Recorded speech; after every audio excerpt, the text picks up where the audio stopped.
apologize for the delay. Anyway, good morning. This is a special meeting of the Governance, Native Communities, and Tribal Governments Committee. Today is Thursday, August 3rd. The time is 9:43. As you can see, I'm on Indian time. Just a joke there. I'm Deborah Juarez, and this is my committee. Will the clerk please call the roll? Councilmember Peterson. Present. Councilmember Mosqueda. Present. Councilmember Sawant. Present. Councilmember Strauss. Present. Council President Juarez. Present. 5 are present. Thank you. I was going to say that Councilmember Strauss is excused, but he's here. So thank you for joining us, Councilmember Strauss, from wherever you are. So let's move on to the agenda. If there's no objection, the agenda will be adopted. Not hearing or seeing an objection, the agenda is adopted. Let's move on to the chair's report. So we have 2 items on today's agenda. Of course, item 1 is an ordinance regarding FIFA 2026 World Cup, authorizing an agreement between the City of Seattle and the local organizing committee. And I understand we have guests here today. Second, we will return to our consideration of the council rules, which we had in committee a couple weeks ago, as part of our biennial review. Councilmember Nelson is expected to join us to speak to her 2 proposed amendments, and as a courtesy, I will be introducing them for her. In total, we will consider 4 amendments to the underlying resolution. So with that, we will move to public comment. Madam Clerk, how many folks do we have in chambers and how many do we have signed up remotely? We have none in chambers and 2 remote. Great. Let's start with our folks in remote. Let me just say this quickly. I think you all know the rules. We just ask that you speak to the items on the agenda, and we ask that you be respectful and always try to be kind.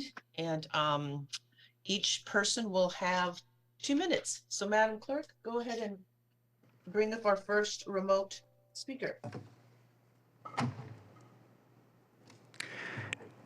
Adam Nardon, please hit *6. I don't see his tile. Good morning. My name is A. Nardone. I'm calling about Resolution 32096. Please support Amendment 1, 2, and 4. Thank you, Councilmember Nelson. It's time to reconnect with the citizens you were elected to serve. I can't really comment about Amendment number 5. The intent is not clear to me. We'll be listening to the discussion about this amendment to get a better understanding. Thank you.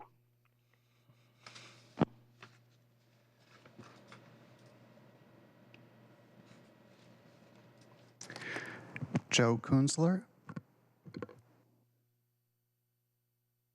Joe? Thank you. Hi, Madam President. Can you hear me? Yep. All right, great. I'm really excited about these new council rule upgrades.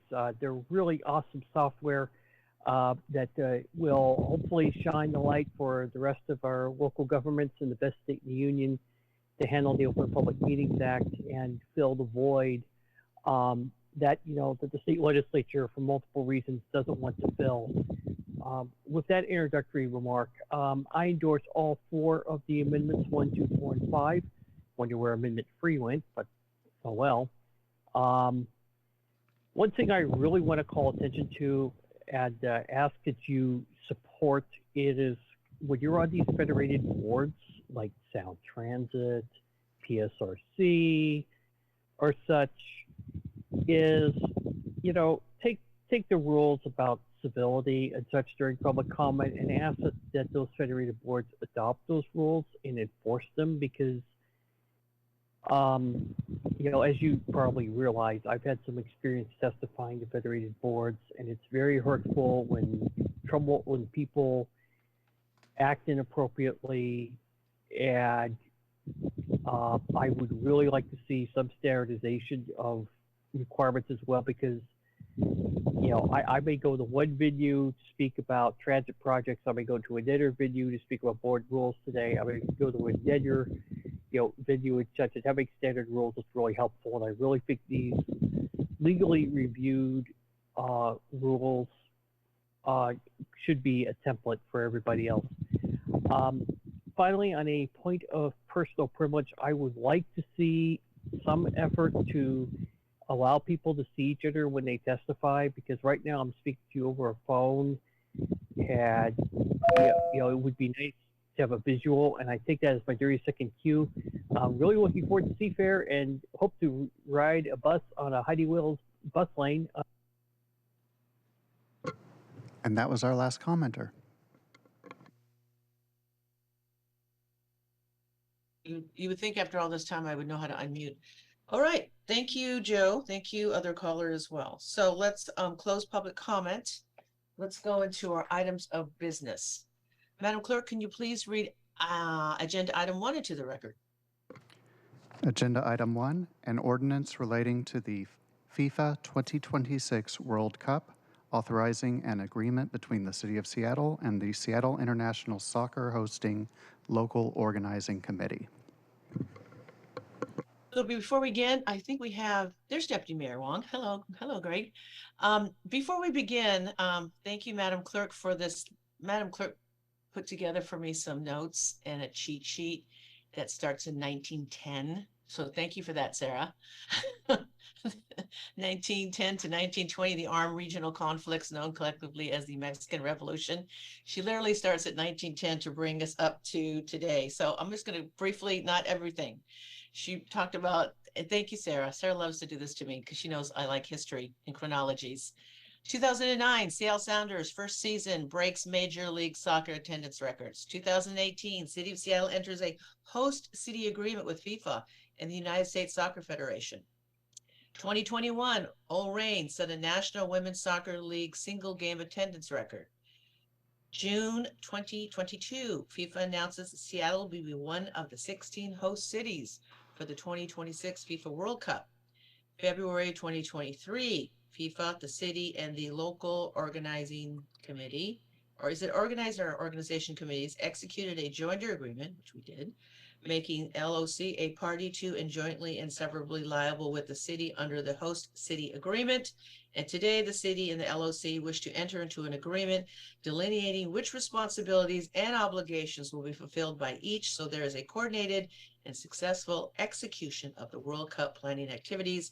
You all can thank Sarah Mays for this lovely, snarky 1910 history of soccer. Thank you, Sarah. Former librarian at a law firm. So with that, Deputy Mayor Wong, my friend, the floor is yours. Introduce your friends and let's do this presentation. Great. Thank you, Council President, Council members. Good morning. I just shared my screen. Can everybody see that okay? Mm-hmm. Okay, excellent. So good morning to everyone. Thank you for having us here today. I love the history part too, so I appreciate Sarah's research on that. I have a great love of law firm librarians and their vast knowledge. And as everyone just heard, and as you likely know from your history with this, the city of Seattle back in 2018 put in a bid to be one of the host cities for the 2026 Men's World Cup. And then last year, everyone was very excited to learn that we, in fact, were named as one of the host cities, along with other cities throughout the United States, Mexico, and Canada. So today, I'm here with members of our local organizing committee to provide an update on where things are with World Cup and seek approval to enter into the formal agreement that essentially puts most of the responsibility for doing the organizing and the hosting of those World Cup games and activities, vests that with the local organizing committee, and delineates the role and responsibility of the city as we move forward. You're going to hear more about that throughout the presentation. With me today are members of the local organizing committee. I'd like to introduce them. Many of you probably have heard before from Maya Mendoza Ekstrom, who is both co-chair of the local organizing committee, in addition to her day job as COO of the Seattle Sounders. And she's actually so kind to join us. She's in Australia for the Women's World Cup right now, and I think it's like 2 or 3 a.m. So we thank you, Maya, for being with us. She will be primarily on point for this presentation. The The other people on the line, we have April Putney, who many of you may know from her role with King County, but she's recently joined the LOC as their Vice President of Government Affairs and Transportation. And we have Beth Knox from the Seattle Sports Commission, who's also one of the co-chairs of the LOC. And I don't know, and then Dylan Ordonez, who is working with LOC as well, is on. I'm not sure if I missed anyone who's online from the LOC, but if so, I'll let Maya fill in the blanks. So with that, I'm going to turn it over to Maya to start running us through some of the presentation for today. And Good morning. Maya, I'm so sorry for making you wait. If I knew that It's you were okay. calling from another continent, I so apologize. It's not a problem. It's Kismet. We're calling from one World Cup into the future for another World Cup. Yes. I'm ahead of you in the future already here, so it feels right. Good morning. Thank you, Deputy Mayor. Thank you, Council President Worth, for fostering and shepherding us through this process. I am going to go quickly through a number of slides. I will hand the baton to Beth on a couple notes.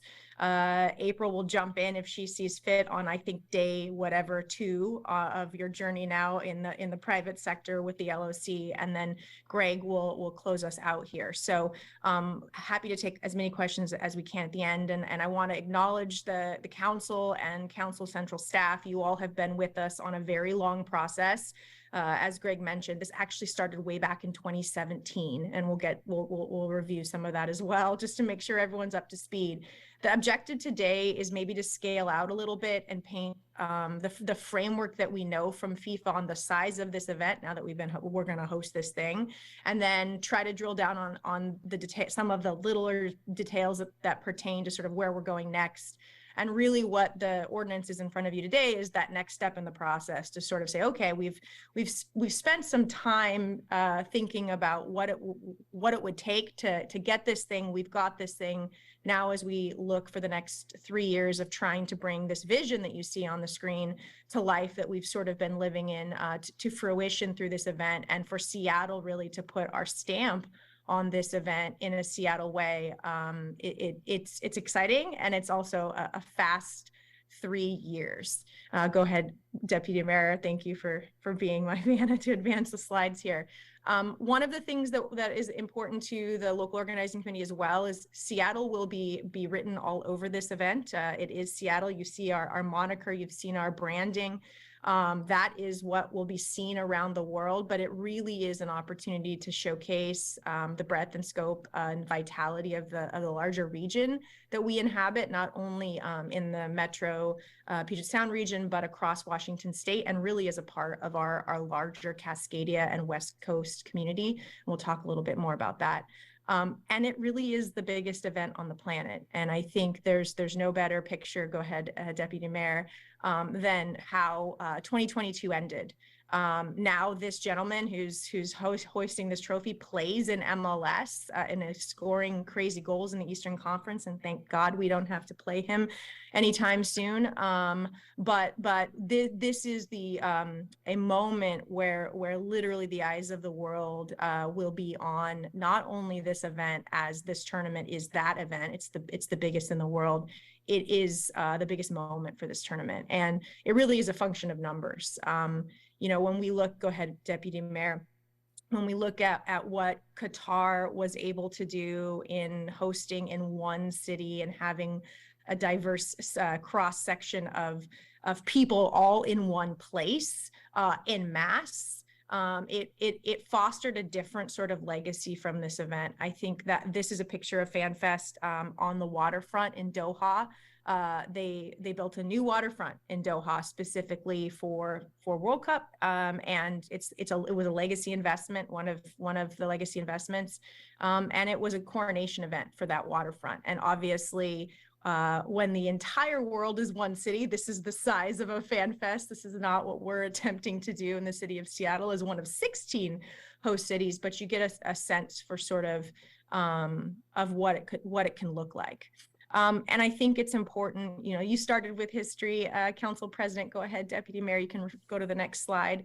This is it is a global ritual, and I can attest to being here literally up the road from FanFest as the games, I hope I'm not ruining this for anybody, but as Germany was knocked out tonight and Morocco advanced, the first predominantly Arab women's country to make the tournament as debutantes, as 72nd ranked in the world, and are advancing out of group based on beating Colombia tonight. And to hear FanFest erupt and to have it be so full for the women's event, for me personally, is very gratifying. Just shows where this game is going, and it's going to be, we're going to play home to the biggest version of this event in 2026. Go ahead, Deputy Mayor.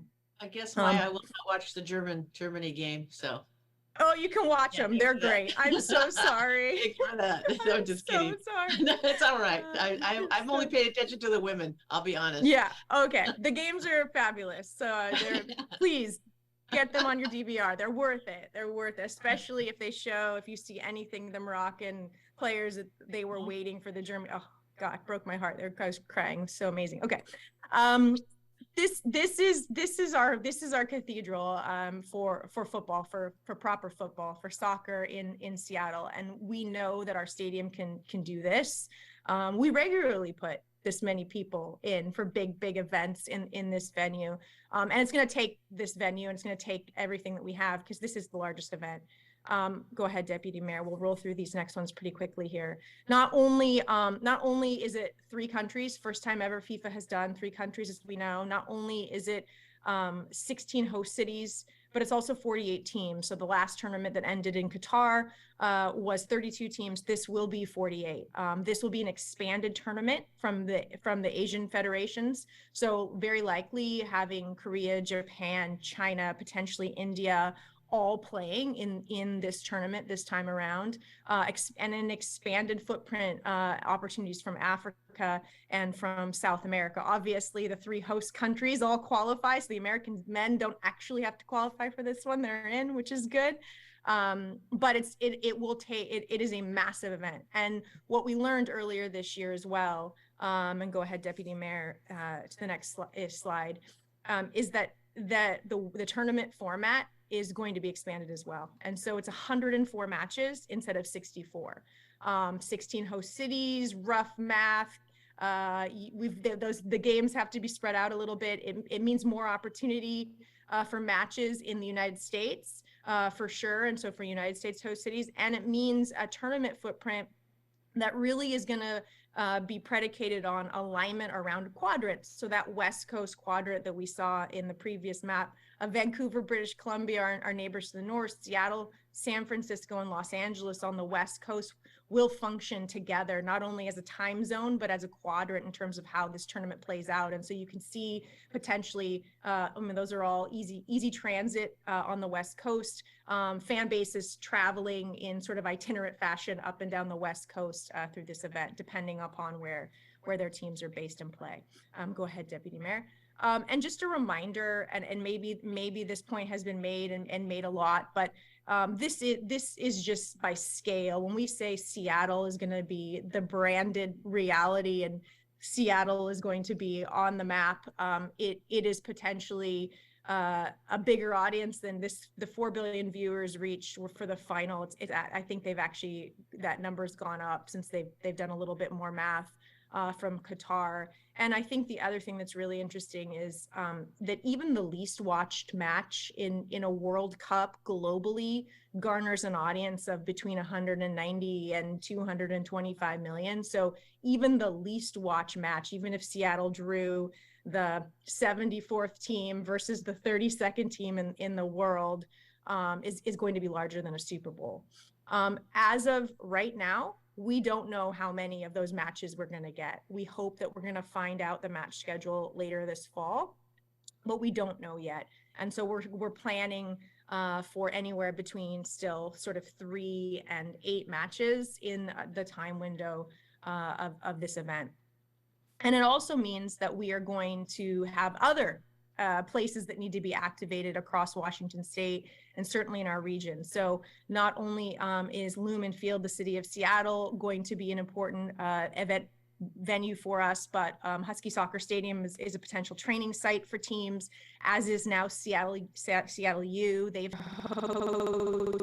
training site agreement. And then the new Sounders practice facility that we are building in Long Acres will very likely be a team base camp. So down in Renton, and then Starfire and Tukwila, as well as SeaTac Airport, and very likely the larger transportation network now using Payne Field, and then obviously King County Airport, where most of the VIP teams will travel. So there are a number of other venues and locations in other jurisdictions that are important to this event. And right now, FIFA is exploring directly additional potential team-based camps in Bellingham and Spokane and Portland that would further connect us geographically to the wider region. Go ahead, Deputy Mayor. And really, truly, the intent is to throw a massive party and to coordinate the waterfront. We were intentional in the bid phase to place the waterfront, or the future waterfront, maybe foolish, but maybe now in hindsight, we're worth every penny of that foolishness. In 2017 and 2018 to say that we wanted to coordinate the waterfront, and waterfront will be the place where people can gather and convene. And so FanFest for us is the start here of the party, really. FanFest, will operate throughout the event. I think, even though their match day in Sydney was last night, France v Panama, tonight FanFest was showing those matches, and it was an exciting electric atmosphere down there, right on the waterfront here in Sydney as well, and a joyous celebration throughout the month. And the reality is that go ahead, Deputy Mayor, we can go to the next one. The reality is that can, back up one there, sorry. The reality there is that connectivity of the waterfront to downtown and to the stadiums, and to really activate sort of the pedestrian corridor, is really the platform that we have. I think we all can, in our mind's eye, visualize what that beautiful June sunny day looks like. But it also includes how people will move between the FanFest, the stadiums, and downtown. And really what we can do in this platform to make this entire event a culturally vibrant opportunity to showcase everything that is Seattle and everything that is Washington. And as we're starting to get our head around sort of, planning assumptions, right? I said anywhere from 3 to 8 matches a second ago. Well, we're planning sort of in that 4 to 6 range. That's sort of what we're planning for, because that's probably a reality. Interestingly, here we expect that we could have up to 750,000 unique visitors. And the really interesting thing, and we saw that full stadium from MLS Cup from 2019 with 70,000 fans we're all Sounders fans, with the exception of the small contingent of Toronto fans up in the corner. The reality is that all of those fans are locals, and they come here regularly, and they have their way of coming into market and their way of experiencing soccer. The reality is we expect up to 70% of those 750,000 unique visitors to be international or first-time visitors to Seattle.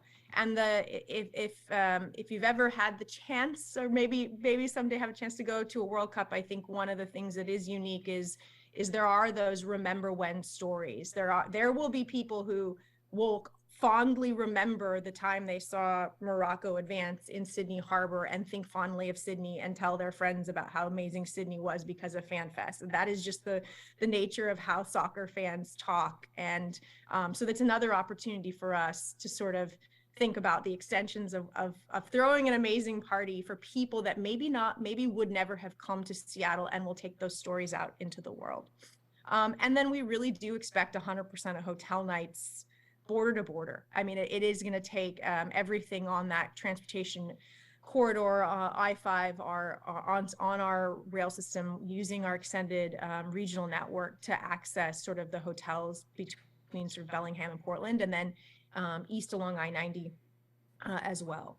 And go ahead, Deputy Mayor. Thank you. And I mentioned some of these other spots, but the idea for us is really to use the city streets as the template for where things are located. I think a difference for me in experiencing Paris Women's World Cup 4 years ago and having a fan fest that was located outside of where people wanted to be for other activities versus this year where the fan fests in Sydney and Wellington and Auckland are right downtown on the water's edge, on the waterfront, where people want to be anyways. It makes the experience so much more convenient, so much more enjoyable to be in the city. And I think that's something that we can take advantage of with the opening of Waterfront and the Waterfront Park.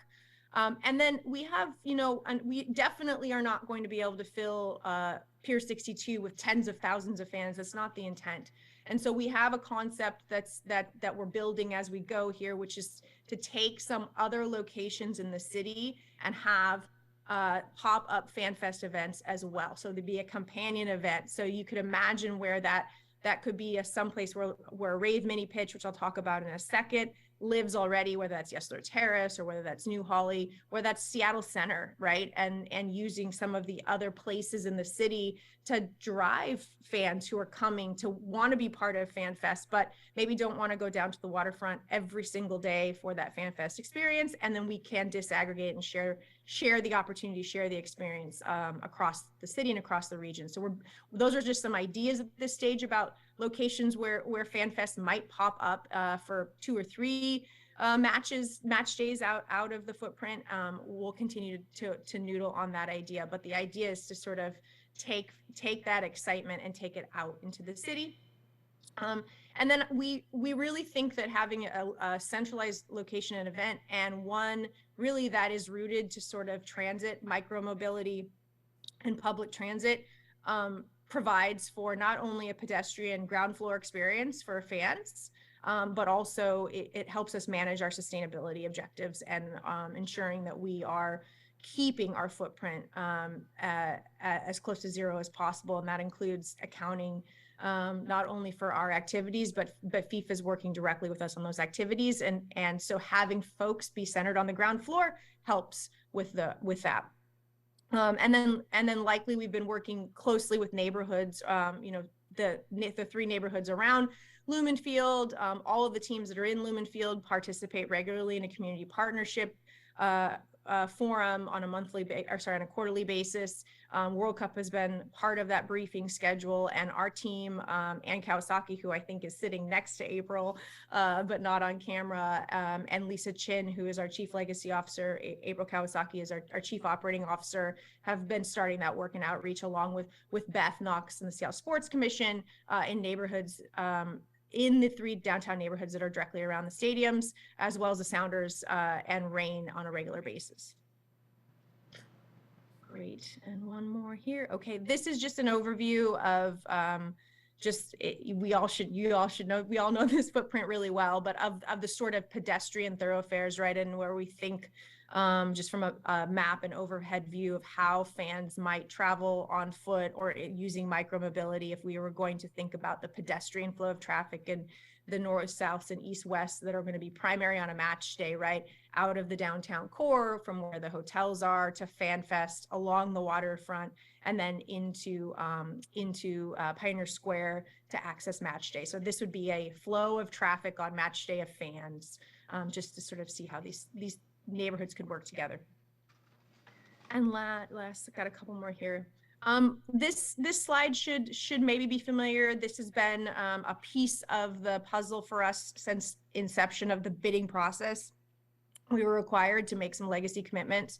And as we move towards execution, what this really moves towards is an alignment with sustainability and human rights framework that FIFA will be helping to deliver to all of the host cities later this fall, for which Seattle and host cities, and so Seattle, King County, and Washington State will have an opportunity to respond to, and sort of how we are going to bring those commitments to life. The reality is FIFA brought all 16 host cities to Seattle as part of the Green Sports Alliance Summit earlier this year in June, and had a convening to implement essentially international standards on sustainability, ISO 2012-1, which was the sustainability standard that came out of the London Olympics. And they will be doing a similar framework on human rights based on some preliminary outreach and stakeholdering that was done by all of the host city candidates at the end of the bidding phase, and then some additional work that FIFA has been doing at an international level with some consultants to sort of look at the 3 jurisdictions of Canada, the United States, and Mexico as one complete event. That's one bucket of how the legacy commitments will come together. The other one is really about our culture and about showcasing our culture in the city of Seattle. And so whether that is how we bring small businesses into the fold, not just the ground floor small businesses that populate around the stadium and that we can drive foot traffic to, but how we look at procurement, how we look at services, how we look at workforce development. Really, this is a sports and event industry that's on the rise. And if we can host this event and do it really well, it is going to take some additional folks, some boots on the ground. And that's an opportunity for us to develop new jobs for folks in an industry that's growing. And then the last big bucket for us is really this investment in free play. And I know many of you are well aware of the 26 by 2026 campaign in partnership with the Sounders and the Ray Foundation, but the local organizing committee is committed to help drive the commitment through 26 mini pitches and small fields for free play around Washington, and our showcase fields, the turf fields that we have built. So we've built futsal courts in Yakima. We're building a futsal court in Spokane, but the showcase fields we've built are in Seattle, and that's Yesler Terrace, which was our very, very first small field, and then the 2 that we just opened this summer at New Holly in partnership with the Seattle Housing Authority. That commitment was made to kick off the 2026 campaign, and those 2 were completed this year. I think we're going to be closer to 30. Don't quote me on that. In the next couple years. And so the idea now is to use this event and the World Cup as a way to double that commitment if we can. That's the new thinking, because this is an opportunity to catalyze not only places for free play to take place, but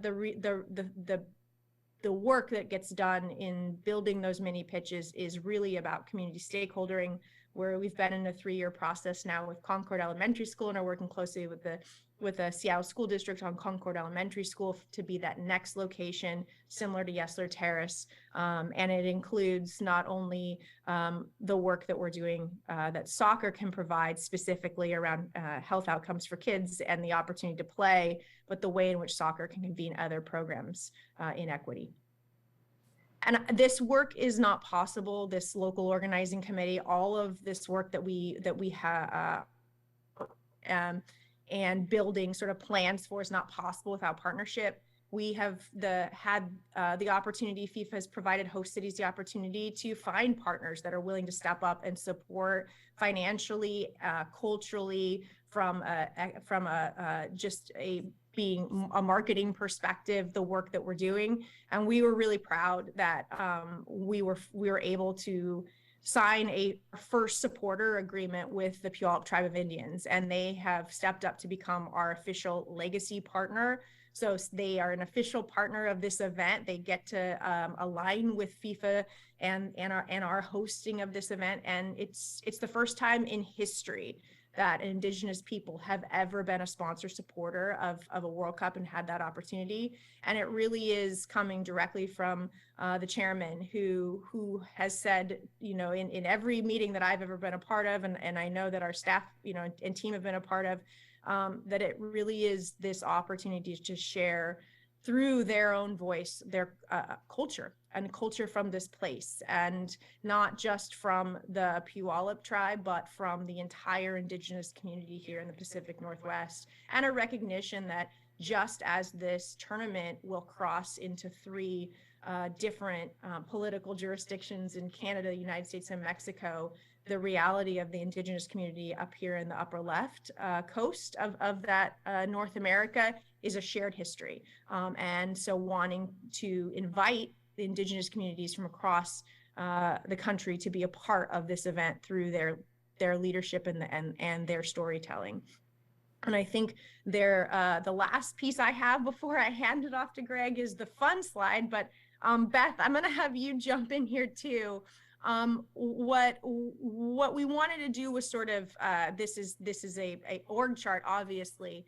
FIFA, the last time they hosted an event in the United States, you worked directly with U.S. Soccer to do so. For this event, they have set up their own entity, their own nonprofit. I know it says Inc., but it's a nonprofit that's organized and has offices in Miami. They are then going to set up direct subsidiary organizations in each one of the 16 host cities. So FIFA Inc., if you will operate out of Miami, and then FIFA Inc.'s Seattle will operate in Seattle.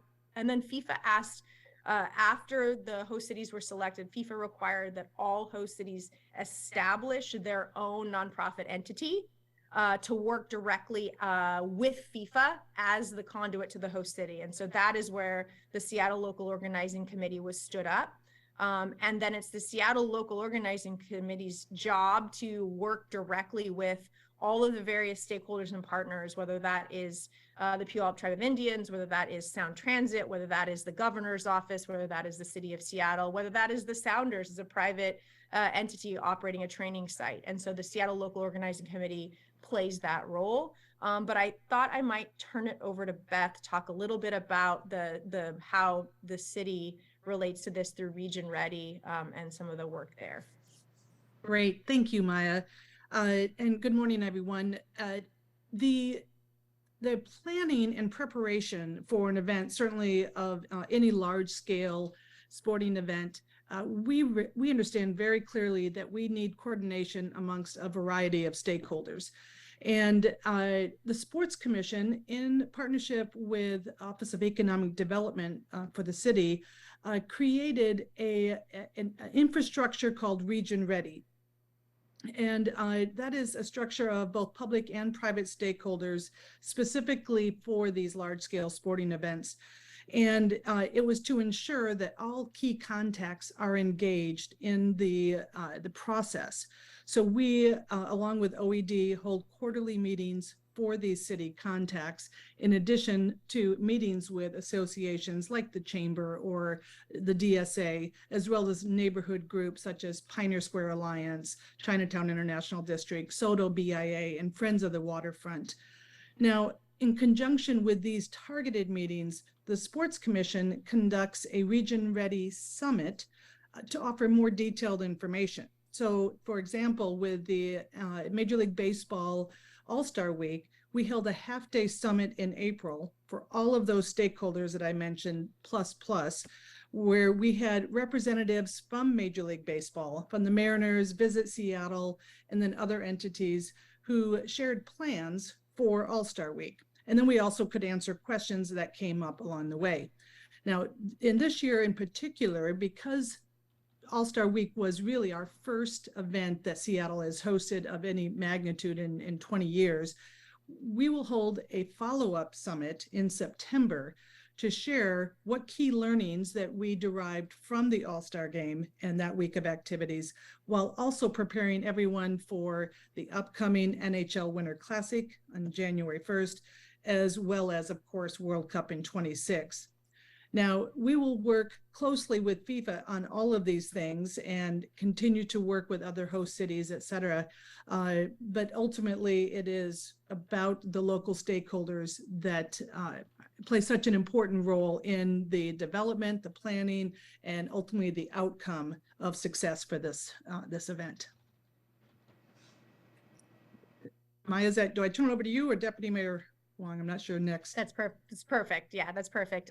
The last slide is the chronology slide from me, and then I'll turn it over. This is the history so far of our work with the city to date. And again, starting way back in the summer of 2017, when we were first asked to submit requests for information through the united bidding phase when the FIFA was still selecting between Morocco and the united bid, which included the signing of all of the required FIFA agreements. So that's where the host city agreement, the stadium hosting agreement, the Port of Seattle signed an airport agreement, University of Washington, the Sounders, Starfire, all signed agreements with FIFA in January 2018 before the united bid was even selected.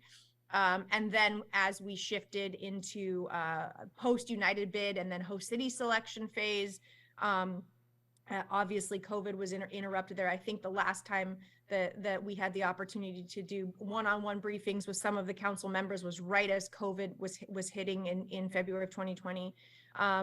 We worked directly with various agencies and departments inside of not only the city but the county and the state as we hosted FIFA for an official site visit in 2021. And then obviously we were selected in 2022. And then the last central staff briefing we did was right after that. The bid committee met on September 15th of last year with central staff as we were preparing to transition from the bid committee now to local organizing committee. And so same faces. Beth and I are in the governance role on the board side. April and Lisa, as I mentioned, and obviously Peter Tomazawa, our CEO, are now on the executive staff side doing the work on the ground day to day in underneath that umbrella of that Seattle local organizing committee. So we've done that. We've done all that work. We've gotten staffed up. We've got the organization structure in place. We signed the joinder agreement to be jointly and severally liable with the city under that 2018 document. And that is procedurally, I think, where we are today, Deputy Mayor, to now look to sort of the next step in sort of the process to get us going and move to execution. Excellent. Thank you so much, Maya and Beth.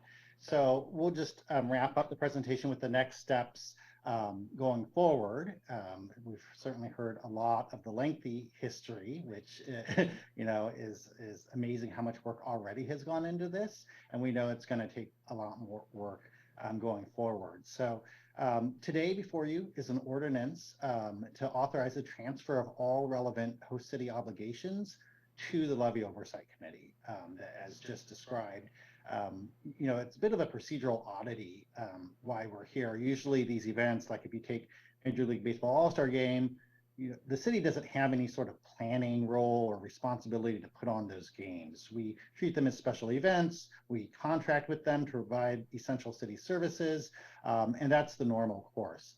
Because of the way FIFA operates, they required the city itself to enter into the host city agreement back in 2018, but with anticipation that this local organizing committee would be set up, and the local organizing committee would do those things like planning out fan fests, hosting games, contracting through with all the different governmental entities who may be at play, which is really a proper role for them. So what this does today is the vote would be on an agreement that allows most of that responsibility to be assumed by the LOC in accordance with FIFA's requirements. And that includes leading efforts to raise funds to cover the costs on that. It kind of returns us to the normal role as the city of being in the role of providing essential services by way of contract with the LOC. Now, as described, this World Cup is a several times larger scale than anything we've done before. And one of the things that we'll be doing throughout the next few years is making sure we're working not just with LOC, but through them with all of our regional partners, as the county, the state. There's going to be a whole regional effort to put this on. Again, while it's Seattle's World Cup on the name, it really is going to be a regional effort and a statewide effort to make sure it's successful. And so we'll be one significant piece of that puzzle, but certainly not the only piece. And moving forward, the LOC will continue to coordinate with us, with all of those partners, with FIFA, and then with different stakeholders, with the community, with environmental groups, labor, business, all the other constituents that we have to ensure that this is a successful event, honestly, for the people of Seattle. It's an incredible chance to showcase the city and to welcome people from all around the world in a celebration. of sport, but it's also an incredible chance for the people of Seattle as well. So that is what's before you today and the end of our presentation. Thank you. Thank you, Deputy Mayor. So what we have in front of us, first of all, thank you for the presentation. And Maya, you have a lot of energy for someone who's up at 3 or 4 in the morning. We have the ordinance in front of us, and also the Exhibit A. And I want to thank Dan Eder. It looks like he did the summary and fiscal note that we had a chance to review. And Mayor Wong, or Deputy Mayor Wong, thank you for your memo from July 20th that we had a chance to look at for the LOC, the Local Organizing Committee, and then the presentation. In the ordinance itself, I think the only, well, everything's important in the ordinance, but it's always, I always skip over the whereases and go right to what we're supposed to be doing. So, and that is basically what we said on the onset, that the city of Seattle we would be voting to execute a contractual agreement with the Seattle International Soccer hosting local organizing committee, delineating which responsibilities and obligations in the host city agreement as amended will be fulfilled by the city. And you're right, Greg, these are a little bit different in that normally when we have special events and big stuff, we learned that with NHL and OVG and Seattle Storm, we're not usually a partner in this stuff. We do the permitting, the planning, the traffic, the ingress, egress, the contractual stuff, the release. But this is more of a partnership, and I'm really glad that we've had the Puyallup tribe. I saw Bill Starrud and Maggie and Sylvia and all of them. I went to high school with all those folks. I grew up down there, so I know everybody in that screen. Annette Bean, all those folks. So I'm really glad to see that. And not for lack of not asking, tribes have been asking to be part of these type of events for at least 30 years. And to be honest with you, it wasn't until we start getting casinos and money, then all of a sudden people start paying attention. But that's another story for another day. So thank you very much for being so inclusive, not only for the region, but for Indigenous and tribal organizations where a lot, it's government gaming. So their money goes to education and sports. And this council has been really receptive to working with groups like Rise Above and tribes and other Indigenous organizations with Seattle Storm and with the Kraken to get young folks into sports early and with a specific emphasis on young women and children in communities that normally don't have access to an ice ring or a basketball court or a field. So thank you so much for that. That actually means a lot to us. And I think it means a lot to all of us. So I will end it there, and I'm going to open the floor to see if my colleagues have any questions or comments that they would like to make before we move to a vote. The floor is open. Councilor Peterson. Thank you, Council President. Thank you, everybody, today for your efforts that enabled Seattle to be chosen as one of the 16 cities to host the 2026 World Cup soccer games. As a resident of Seattle and a former soccer player and current fan, let me start with gratitude for seizing this opportunity and the preparation for the big events. Of course, as an elected city council member, I'm not hired to be a cheerleader by my constituents, so I do have questions. And so let me just walk through these questions. Just like any piece of legislation, I'm interested in cost and safety, equity. So I'll work through these questions quickly here.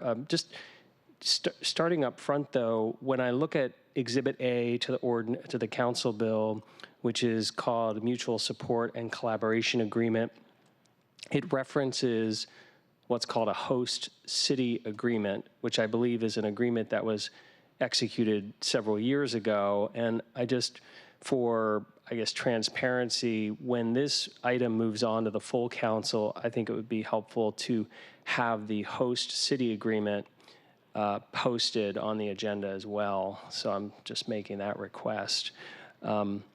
This document that the city would be signing, this mutual support and collaboration agreement, it's really the city and the other party is this local organizing committee.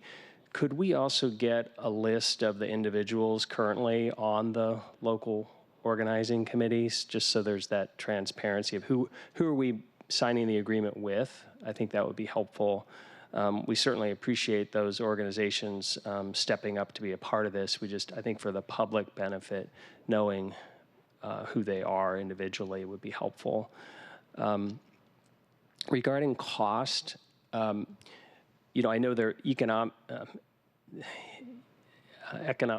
economics of this, people debate whether these produce net revenues or net costs. And so just all we can do is try to minimize the cost to the Seattle taxpayers and maximize the benefit. So I see there is in here, in this mutual support and collaboration agreement, there is a reference to reimbursable costs. And so it also does note, just want to lift this up for the public, it does state under the reimbursable costs section that the local organizing committee still can come to the city and ask for money. So we are trying to be reimbursed. The city's trying to be reimbursed for everything it can be, but do note that there may be a request later. We don't know when and how much, but that is allowed in this agreement, that they're able to come and ask the city. And I think that that's where we'd want to be cautious is what do we think they might be asking us for. So the one of the issues with safety is whether we have sufficient city support, first responders, police department, adequate staffing. I think with the Major League Baseball, that was centered around one big day. But this, as I understand it, will be multiple weeks of events within the city of Seattle. And if we were to try to host the World Cup today, I think that could be problematic with the staffing we have and the pace at which we're bringing on officers versus those leaving. I'm a little bit concerned that within 2 years, will we still have enough? Will we have enough staffing at that point to handle weeks-long events here in Seattle? And so, what are the plans for a mutual aid safety agreements with other jurisdictions like King County Sheriff's Department? And are those costs, would they fall under reimbursable costs? That's an actual question, not just. Okay, if I can jump in here, Councilmember, thank you for both your comments and for your questions. And I think they're very good ones and certainly ones that are important.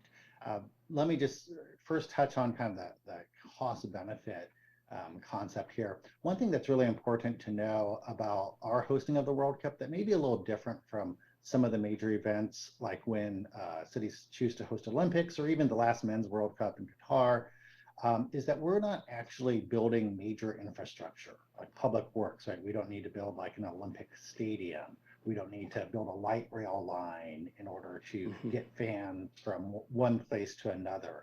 Those things are significant capital costs that we won't have to do here. That we'll be using Lumen Field. Lumen Field will have some adjustments it has to do, but in terms of public investment of dollars in order to put on the games, those are much reduced and more minimal than in kind of the normal calculus of studies of cost benefit economics. So just one thing to keep in mind. On safety, and I'll let our friends at the LOC talk about this a little bit too, I think the thing to keep in mind is we definitely will be relying on other jurisdictions and on kind of that collaborative approach to addressing this as a regional benefit in a regional game, even though it's being physically taking place, the games at least, in the city of Seattle. And so I think through those intergovernmental relationships that the LOC is building, there's going to be a lot of discussion about how to adequately staff. This won't fall entirely on SPD and SPD resources. It'll certainly, again, be a piece of the puzzle, similar to how we do in current special events where there's SPD presence as required, and sometimes there's other resources too. So those are will all be taken into account. And I don't know, Beth, Maya, if either of you want to add anything to that. I can speak to a bit of that. That we did consider mutual aid for the MLB All-Star. However, it was not needed beyond the motorcycle escorts and other vehicle escorts for the players throughout that time period. King County Sheriff's Office was prepared to support as needed. It just wasn't required for All-Star. There is no question that mutual aid will be involved for an event the size of World Cup, and that would be considered a reimbursable cost that would be paid. Thank you. That's very helpful. In terms of, yeah, go ahead. Sorry, April. Councilmember, I just wanted to also add that we have the former SPD chief, John Diaz, is our vice president of security. So he is working on coordinating with the other police agencies and security organizations for all things staffing. And the issue you brought up directly is certainly high on our minds as well. And that is why all of this work is beginning, prior to 3 years before the event itself is happening. And we are also coordinating with the other host cities in across the country with ask relating to the White House and federal government as well, because security will be a big thing across all of the 16 cities. Thank you. That's very helpful. Last question is about equity. We heard during the Major League Baseball All-Star Game some complaints from the Chinatown International District about, how are they able to capture benefits from these big events when it's so close to their neighborhood. So just didn't know if any thought had gone into that yet, or that's something that'll come later. Yeah, maybe I'll start, Beth, and pass it off to you. So I just want to say too, in regards specifically to that example of the All-Star Game, I think that we were disappointed as well. We actually had worked with the community in advance specifically to try to figure out how do we drive traffic to those small businesses. We had some strategies in place. We did some events with them, some co-planning, and it did not provide the benefit that we all thought it would, which is disappointing. And so we're going to be following up with the community and talking about how that works. And just honestly, some of it is understanding how do these large special events flow, right? Just because we advertise businesses, what we learned, it doesn't mean it means fans take advantage of that. So there's a lot more work that will be done to try to unwrap that and figure out how we solve it in general moving forward, not just for events like All-Star Game or FIFA World Cup. And I know Beth is going to be a partner in that. And I'll pass it over to you too, because I know equity is going to be really important, and neighborhood involvement is going to be really important for the LOC here. Yes, it's important for all large-scale sporting events that the Sports Commission is involved in. And the only thing I'll add is that the next couple of months, 2 to 3 months, will be focused on meeting with all of the neighborhoods that were impacted or not, as the case may be, to learn about their experience and understand how we can make adjustments, or how we can get creative with our strategies going forward. And then it's also important that we collect actual data that we pair with the narratives from the neighborhoods. So when and now that July is behind us, we'll be able to collect data on sales, revenue, traffic, transportation, ridership numbers. All of that will play into our evaluation and assessment of how we can improve upon that going forward. Thank you very much. Those are my questions. Appreciate it. Thank you, Councilmember Peterson. I'm glad you brought your calculator, as you always do. So I am glad you brought that up, but I wasn't going to mention it, but I'm glad Councilmember Peterson brought it to the forefront. I had read the contract and was looking at that, so I knew that there were no capital projects and no building infrastructure. And I'm guessing from FIFA, when they chose this city, that they already had in mind kind of what the scoring would be, why you would select a city that already has the infrastructure, transportation.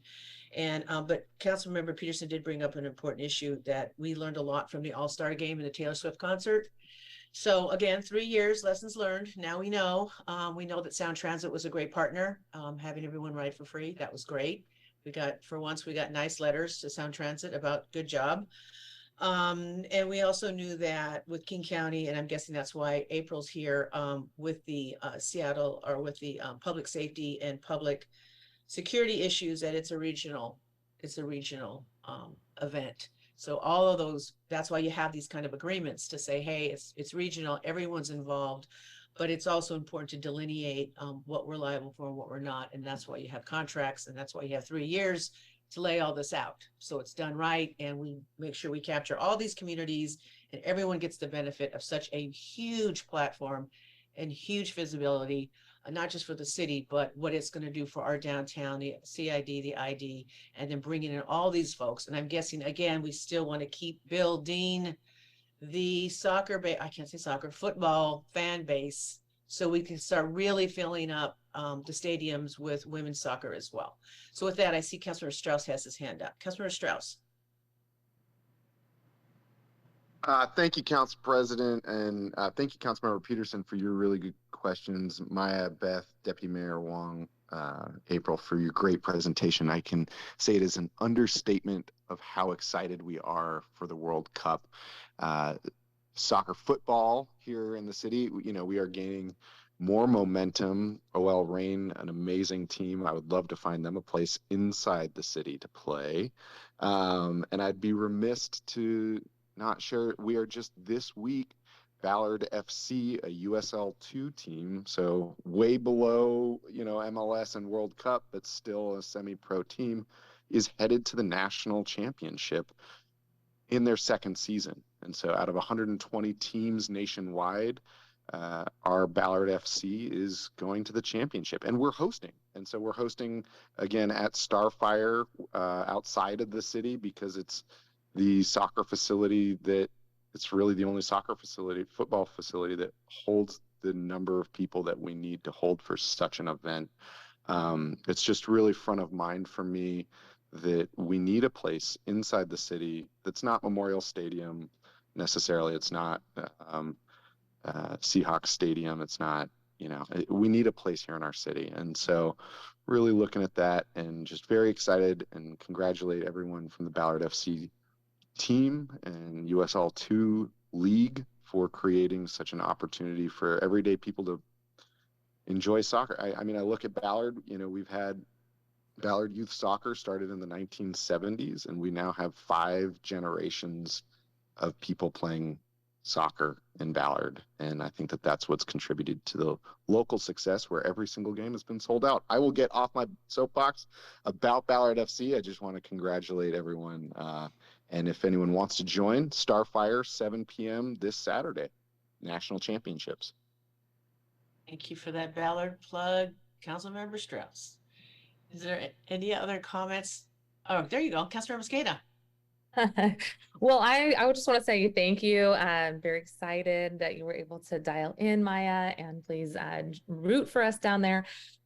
Also really appreciate the early heads up and the transparent conversation around the partnership and the strategies that we need to make sure are connected, both for housing people and moving people and welcoming people, and of course making sure people are safe, but supporting our local businesses as well. I wanted to say thanks for lifting up the community events that happen outside of the field too. I had the chance to go to the World Cup in Brazil. We went to 2 games in Fortaleza, and then again, oh my gosh, I'm forgetting the name of the other stadium we went to. Anyways, it was great. And part of the experience was not just going into the stadiums, which we were able to go to 2 games, but really the experience outside. You can't go to all the games, and being part of the community that's watching on the big screen was just as memorable. So I wanted to say thank you for highlighting how that's going to be an accessible option for folks who might not be able to go to the game, whether they live here or coming to travel here. I think that's a really great equalizer. And in terms of experience, it was very much part of the experience of going to the World Cup, just to be with the crowds and to be with the community that wants to celebrate the beautiful game, and also be with folks who are so excited about their team or the team they're rooting for. So I look forward to hearing more about where those celebration places will be. I wish we had a place that looked just like the image you shared with the big screen down on the waterfront. I'm sure we will be utilizing our brand new waterfront as well.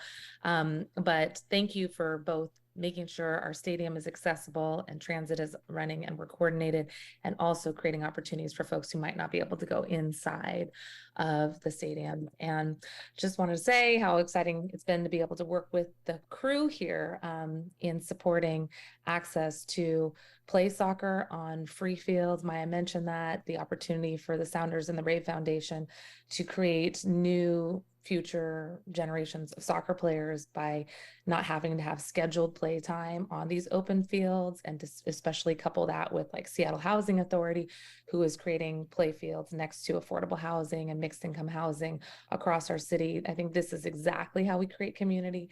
And just want to say congratulations to April Putney in her new role and all the expertise you bring as deputy executive and your former work as chief of staff. And we are so lucky to have you at the helm with this organization, helping to think through the vision of what it looks like in a few years. So count me in as an ambassador, somebody to go to, who's been able to be at the games, but also at the outside events and the benefits that it brings to community and small businesses as well. Thank you. Thank you, Councilmember Mosqueda. Councilmember Mosqueda is being modest. She's also was a soccer player, so she doesn't like to tell people that. I think we keep hyping that up, and one day people baller. will see me, and I will let people down on that one. Though Dylan and I, we've played together in the past. Yeah. So, well, and second of all, we're hoping, and Deputy Mayor Wong knows this, hopefully we'll get Memorial Stadium done. How many seats do we got in Memorial Stadium? 13,000, 12,000? I can't remember now. Anyway, we're doing that too. So hopefully when that gets done, we will have a home for also our OL Reign. So that's my hope. All right.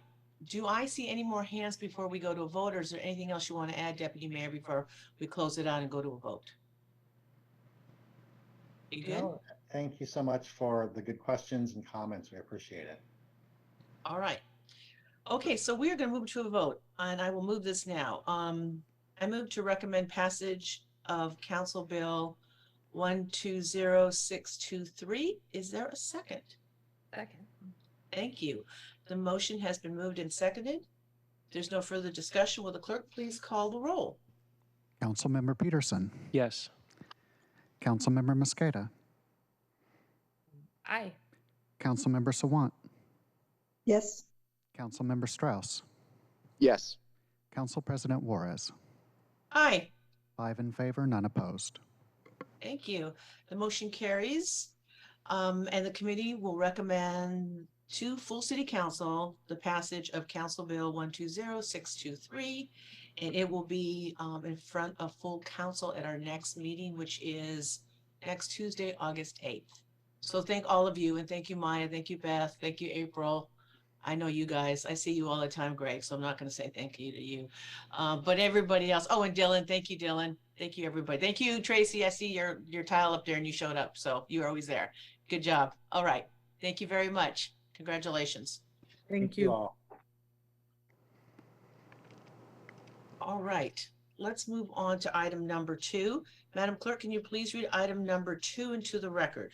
Agenda item 2, a resolution adopting general rules and procedures of the Seattle City Council, superseding resolutions 32029 and 32051.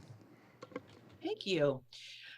So we have today with us Esther Handy from Council Central Staff, and she will be walking us through the 4 amendments. So with that, Esther, I'm just going to hand it over to you. And then I will just note again that even though Councilmember Nelson is not a part of this committee, I will be moving forward her amendments, which I believe are the first 2. So with that, Esther Handy, it's all you. Good morning. Thank you, Council President. Esther Handy, Director of the Council Central Staff. Happy to be back in front of this committee on behalf of the Council Rules Work Group to discuss proposed amendments to Resolution 32906 that updates the council rules. As a brief reminder on process, the current rules call for a biennial review of the rules. That process was led by the city clerk's office this spring and reviewed recommendations both from the public and from council members and members of the work group. The working group collectively recommended 24 changes that are in Resolution 32906, and we walked this committee through those changes at your July 20th meeting. Today, we have 4 proposed amendments to discuss. My plan is to take them one at a time. I will pull them up on screen and we can walk through them. Any questions on process before I begin discussing the amendments?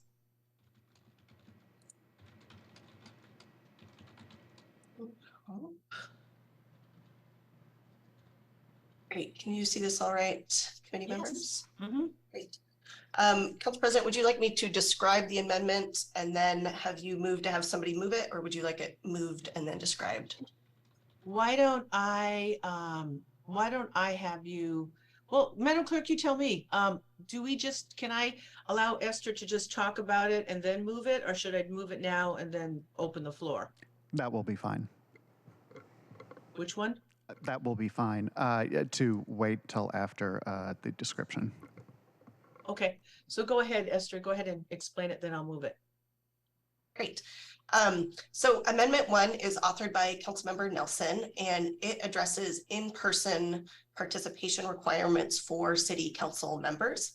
The rules currently state that the council prefers to conduct its business in person while practical, and then is not very specific about what that means. And so this amendment would add specificity to say that council members shall attend regular and special council meetings in person.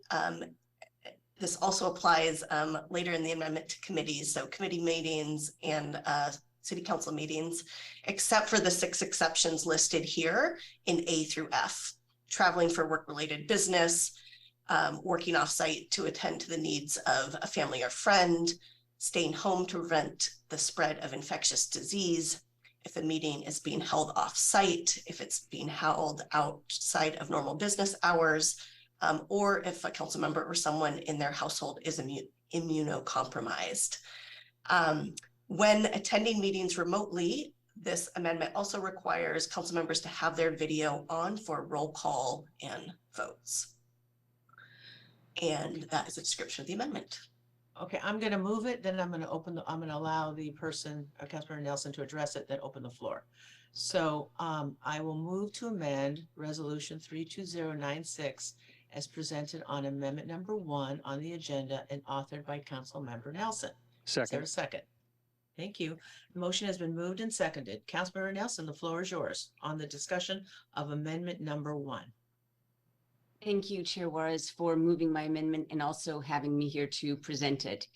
So when I spoke to this proposal at the July 20th meeting, I argued that attending meetings in person provides members of the public and the media better access to their representatives in the decision-making process. And I'm speaking about people who are coming in person to chambers.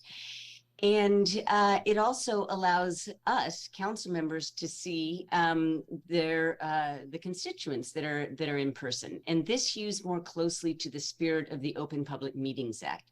And I also mentioned that reducing reliance on Zoom will reduce the time-consuming and disruptive impacts of technological difficulties. So that's the arguments that I made last time. And I heard what was said in response to my proposal. And I went ahead and brought this forward as an amendment nevertheless, because I'm representing feedback that I've received from constituents in individual conversations and at public meetings like the July 18th, I think it was 18th meeting in Belltown that was put on by Belltown United and the West Precinct Advisory Council. That was just the last time that I can remember. But basically, I don't know any other way to say this articulately, but people kind of think it's weird that we're not present in chambers or visible on video, and it makes them wonder if we're taking our job seriously or if we're paying attention, and they want to have the confidence that we're paying attention to the details on the laws that we pass that will impact their daily lives. And they also say that we as elected should be leading by example to support downtown recovery, which depends on workers returning to the office to support the small businesses downtown. And then finally, as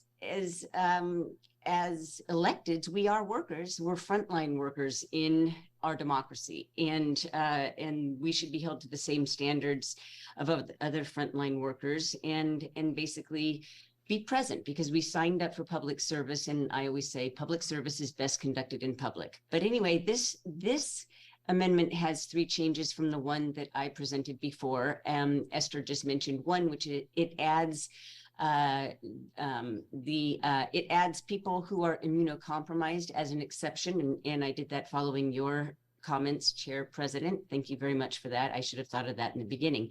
And it also removes the notification for remote attendance requirement that I had before, as well as the requirement that presenters should be present in chambers whenever practicable. So it is a bit softer, and I'm bringing it forward for your consideration yet again. So thank you very much for hearing me out. Thank you. I want to make sure I have the right one in front of me. I think you took out the section regarding having their cameras on? No, that's the next amendment. There's, Council President, if I might.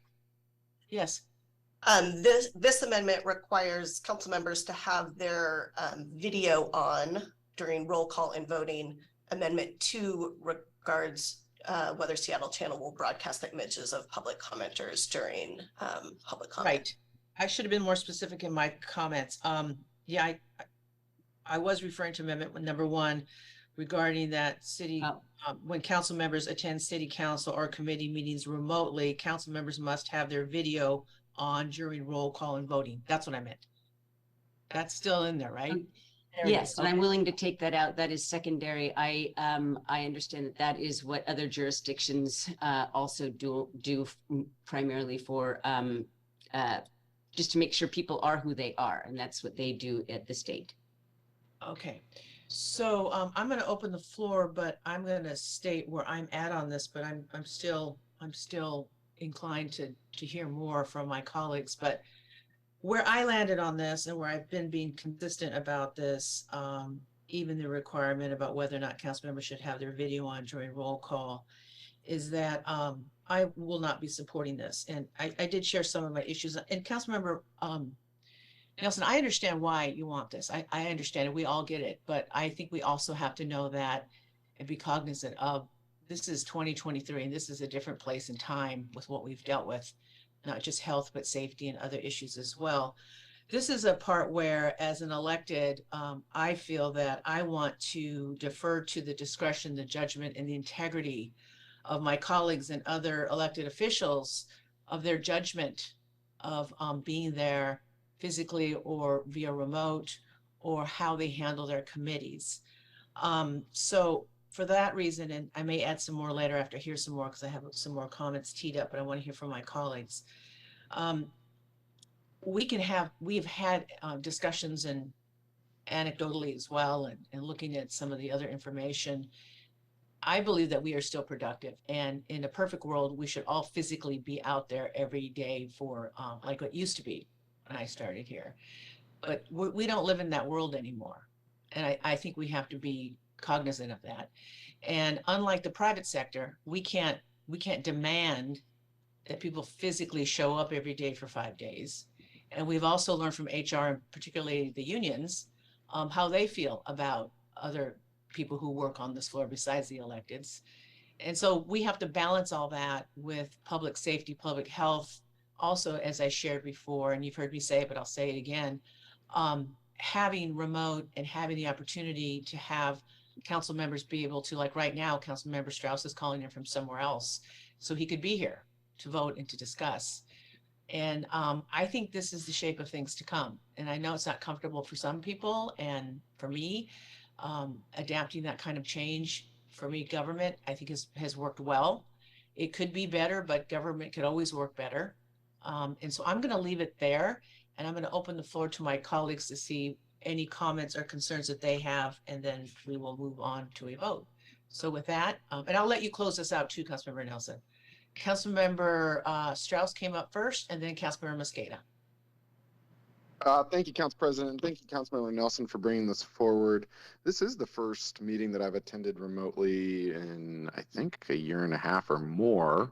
As you all know, I am consistently on the dais, or if I am taking the meeting remotely from chambers, it's at my District 6 office at the Ballard Library.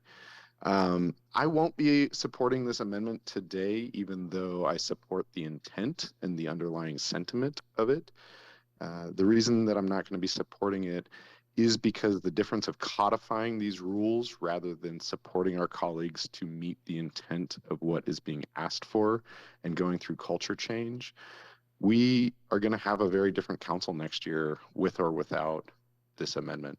And I think it is incumbent upon us to share at that juncture that these are the standards that we want to see met. And by codifying these rules, it actually makes it more difficult for us just to do our jobs, because, you know, I'm taking this meeting remotely right now, and it falls within one of, you know, within the reasons that Councilmember Nelson has put forward as a reason to take a remote meeting. But the difference between codifying these changes versus making those cultural changes within our body, or making these as known expectations to meet, is a bit too far. And these are going to be the same sentiments that I share with the other amendments as well. You all may notice that I have pulled the one amendment that I was talking about bringing.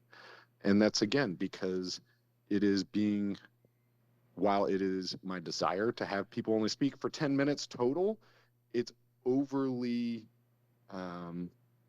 onerous to put it into these council rules to say that. And that's why I pulled my amendment back.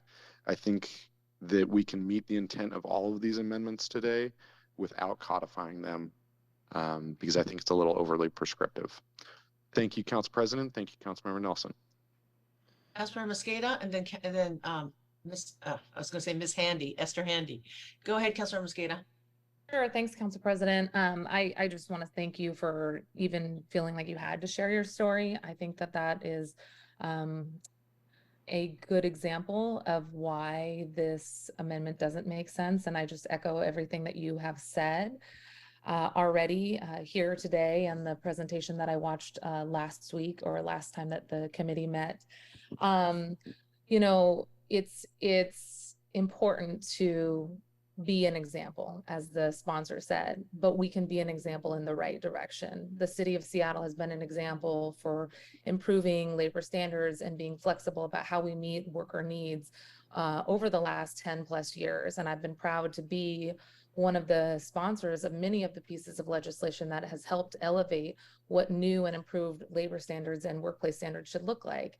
I think that, you know, when people talk about frontline workers have had to be exposed to many forms of diseases and infections on the front line. And unfortunately, it took, I think, this pandemic for us to realize who is most impacted by that type of disparity that we have within our economy, where it's mostly women and women of color who are in frontline positions, exposing themselves and their family to higher rates of disease and contraction, not just of COVID, but of numerous diseases. I am thankful that I don't have a compromised immune system, but like the council president and so many others, my sister has a compromised immune system. If I happen to get sick and go see her, I am putting her life and her work in jeopardy, or her family's health and sustainability in jeopardy too. So we have to make individual decisions, as the council president, as council member Strauss noted, to allow for people to make these decisions. The second thing is, and I hope that we continue to lead by example by offering this flexibility, not just for council members, but for the staff that Director Handy represents and the staff that our city want to support, to ensure that people can continue to do their job. And just to close and to underscore something that the council president also noted, this body has been extremely effective and efficient in continuing to respond to the community's needs in the midst of the COVID crisis and the ongoing pandemic and the shadow pandemic. In 2020, we passed 4 Seattle Rescue Plan legislation amendments. We extended funding for small businesses and workers. We deployed ARPA funds to the degree that we got national awards for how quickly we got those dollars out the door and into the hands of folks experiencing the crisis of the pandemic. We have continued to be effective in moving forward monumental legislation in the last 3 years, being remote and allowing people to care for themselves or their family, protect the health of their staff. That is a good thing for us to do, and another opportunity for this city to lead on what improved and enhanced and evolving worker standards should look like. So I'm appreciative of the comments that have been made. I also will not be supporting this amendment. Thank you. Ms. Director Handy. Thank you, Council President. I just wanted to clarify before the vote that the effect statement here says that this applies to both city council and committee meetings, which is the intent. When I have a drafting error as I was making some edits to the last version, I struck the incorporation by reference to committee. So if this amendment passes, we'll add that incorporation back to make sure that the full language reflects the effect statement. Yeah. Okay, good. I thought that was just me having a moment, but okay, good. I'm okay. I'm going to let Councilmember Nelson close this out, but before I do, Councilmember Nelson, thank you for being so open, and you and I have had offline discussions about this as well. And I think it's great that you and I can talk and agree to disagree, and things are okay, and we can move forward and keep government going. So thank you for that. And you have been coming to work physically, and I appreciate that. Our office has been coming since I've been council president 4 days a week, and then the flexibility time when I couldn't make it.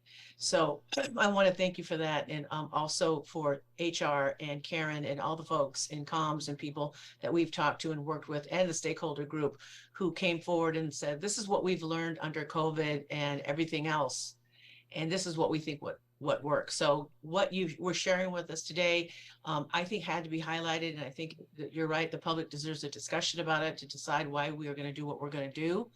And I'm glad you brought up the OPMA, the Open Public Meetings Act, because our intent, I think we can still do our job, and the intent by physically or showing up on camera or on the dais or in our committee, because we have been doing that. So with that, I will leave it there, and I will let you close this out, Councilmember Nelson, before we go to a vote. Well, thank you. Director Handy, that might be wishful thinking that you might have to make this error if it should pass, because I hear what everybody is saying, and I am doing this because this is what the public expects, and because I've been trying to make it a practice. I also recognize that leaving it up to the judgment and discretion of individual council members is also fair, and I respect that as well. And we'll see what people do. So I hear all of this, and just one last note. I do have to say that I want to say thank you to people who do come to chambers, because sometimes when I'm walking in, that's when I can figure out what a nuance of a piece of legislation that's going to be discussed. And so that kind of, it helps me in decision making and sort of builds more collegiality. All that said, I appreciate this discussion, and I'll be fine with whatever happens. I just thought that it was very important to bring it forward formally. Thank you. Thank you, Councilmember Nelson. So with that, we are going to go to a vote. There's no further discussion. So Madam Clerk, will you please call the roll on amendment number 1? Councilmember Peterson. Yes. Councilmember Mosqueda. No. Councilmember Sawant. Yes. Councilmember Strauss. No. Council President Juarez. No. Madam President, can I just ask if anybody wanted to change his or her vote? I just want to make sure that we're all voting on the right one here. Yeah, go ahead. I think we're okay. I think everyone understands it. Is everybody okay with the vote on what Esther had shared with us? If that changes anyone's vote? No, I don't see any hands up. 2 in favor, 3 opposed. Say it again. I can't. We have fire engines going here. 2 in favor, 3 opposed. Okay. So the amendment fails. Okay, let's do the same format with amendment number 2. I will let Esther explain it, and then I will move it. Then I'll open the floor to Councilmember Nelson. So Esther. Great. Amendment 2 is also authored by Councilmember Nelson. This amendment would give committee chairs authority to authorize the Seattle channel to broadcast the video images in council chambers at City Hall during public comment during their committee meetings. So this is about when the public is commenting at a committee meeting. The current practice right now is to, oh wow, I've got blue angels flying over my head, so I'm just gonna pause. Hold on. Heard that too. While that is happening, just catch my breath for a minute. So whether we are broadcasting the images of people providing public comment in chambers during a committee meeting, the rules are currently silent on this. The current practice of the council is not to.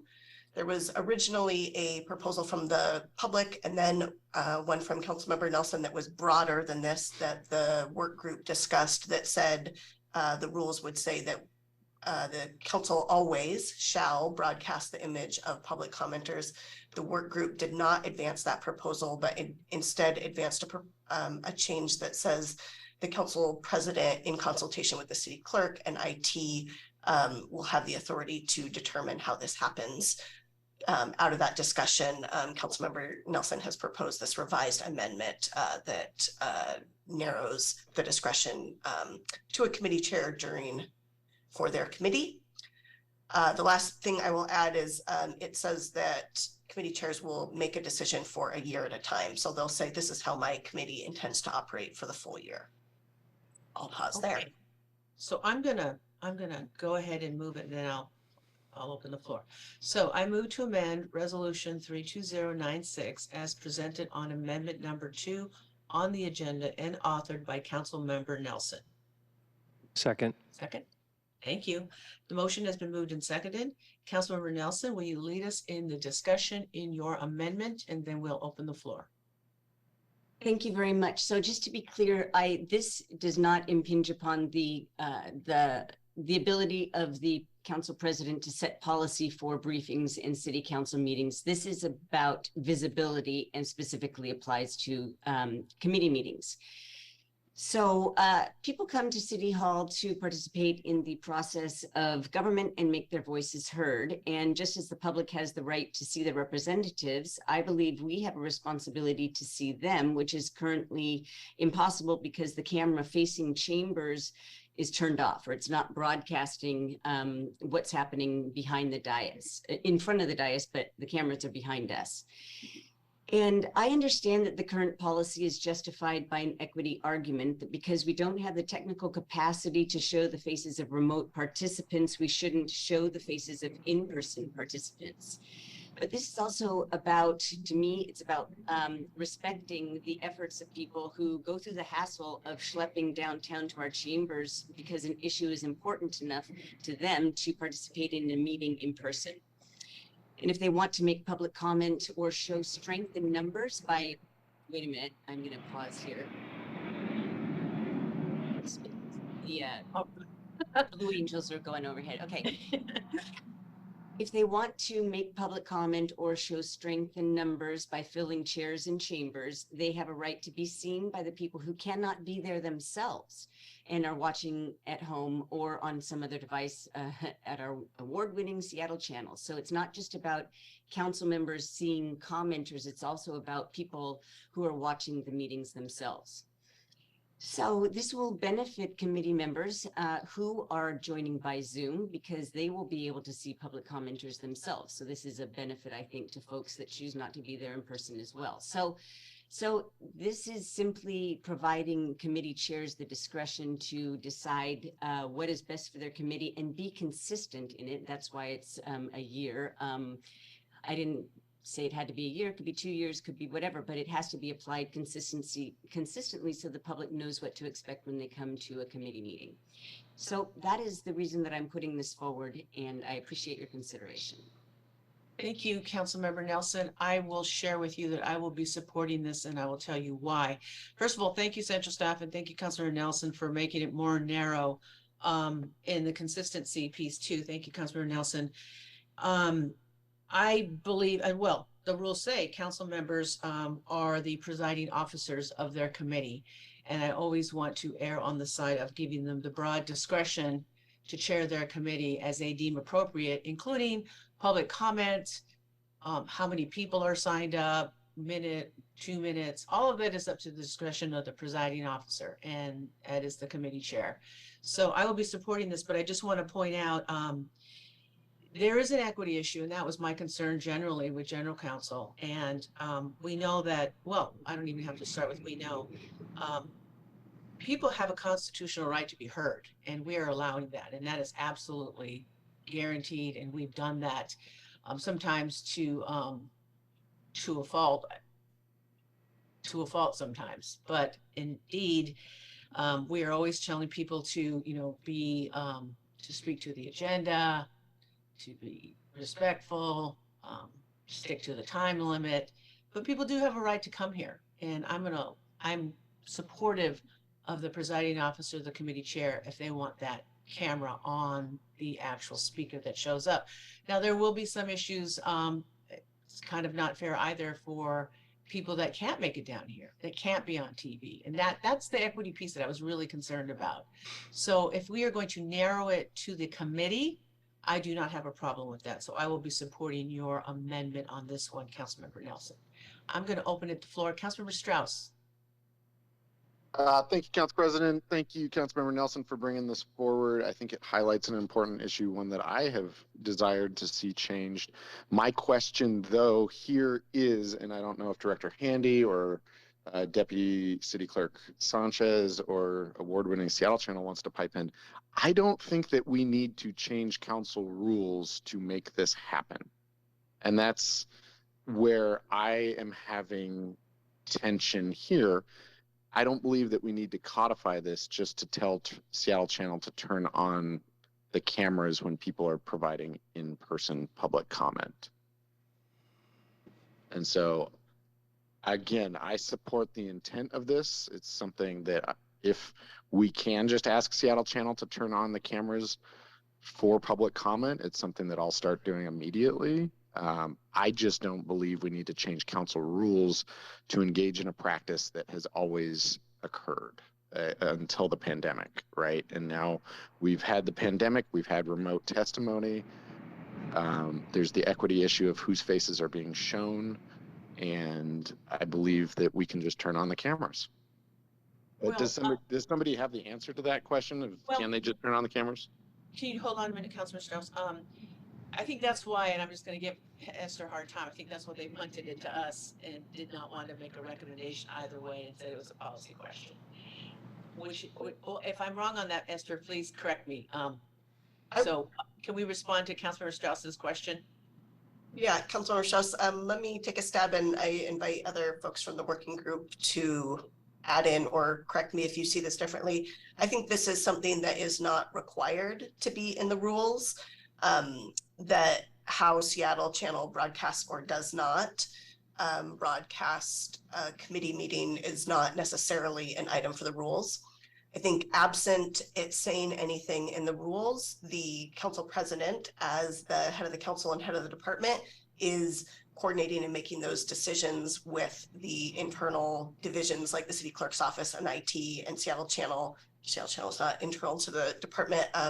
About those operational issues. So if council members and committee chairs would essentially like to guarantee that they have this authority separate from the council president, it is appropriate to put in the rules. Could it happen if it was not in the rules? Probably.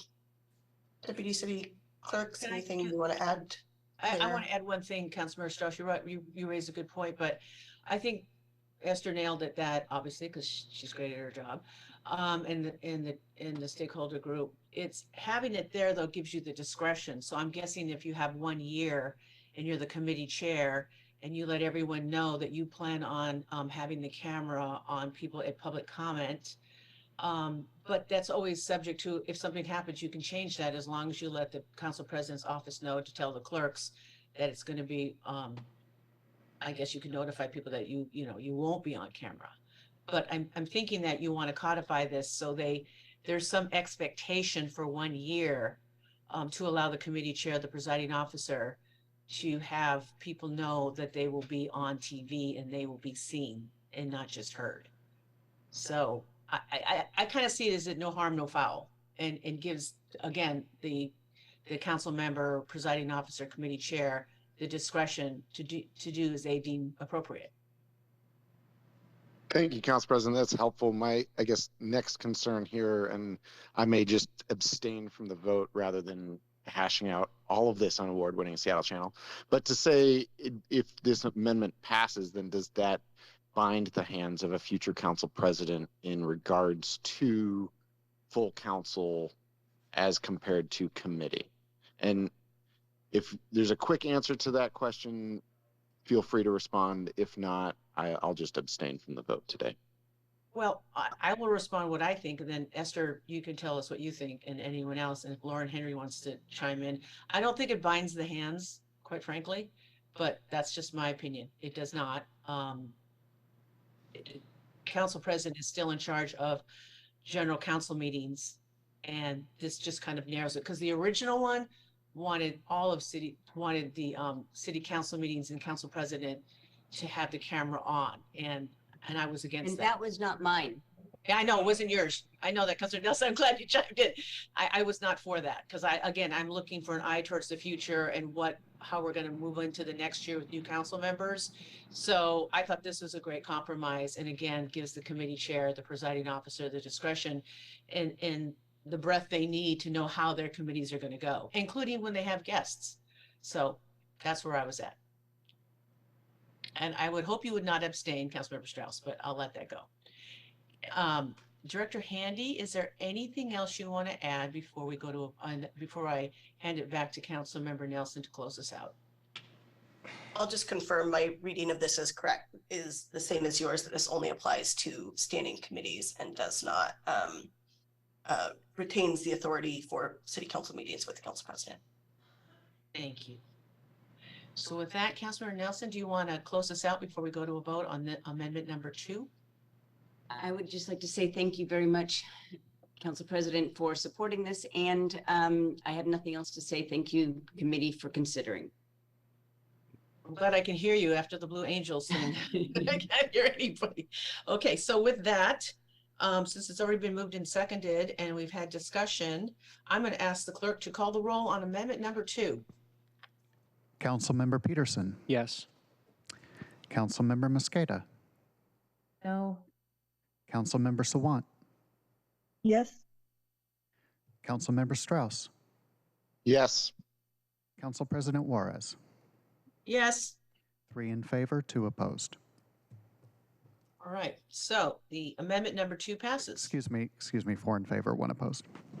Oh yeah, I said, see you guys, I have an excuse to not know what's going on. I'm old. All right, so amendment number 2 passes. So number 3 was pulled. Thank you, Councilmember Strauss. Let's move on to amendment number 4. So will you please read, and I don't have this in here, it should be here. Can you please read amendment number 4 into the record? Yes, amendment number 4 is sponsored by Councilmembers Sawant and Peterson, and it clarifies in the rules that during committee meetings, members of the public may comment on items on that day's agenda as well as matters within the purview of the committee. You may recall that at our last committee meeting, we had a discussion about proposed changes in the rules. The current rules have an or down here in section 3 that says essentially comment on items on the today's agenda or within the purview of committee. There was a proposal to clarify that in a way that narrowed it to items on today's agenda unless there was an advance notice about items within the purview of the committee.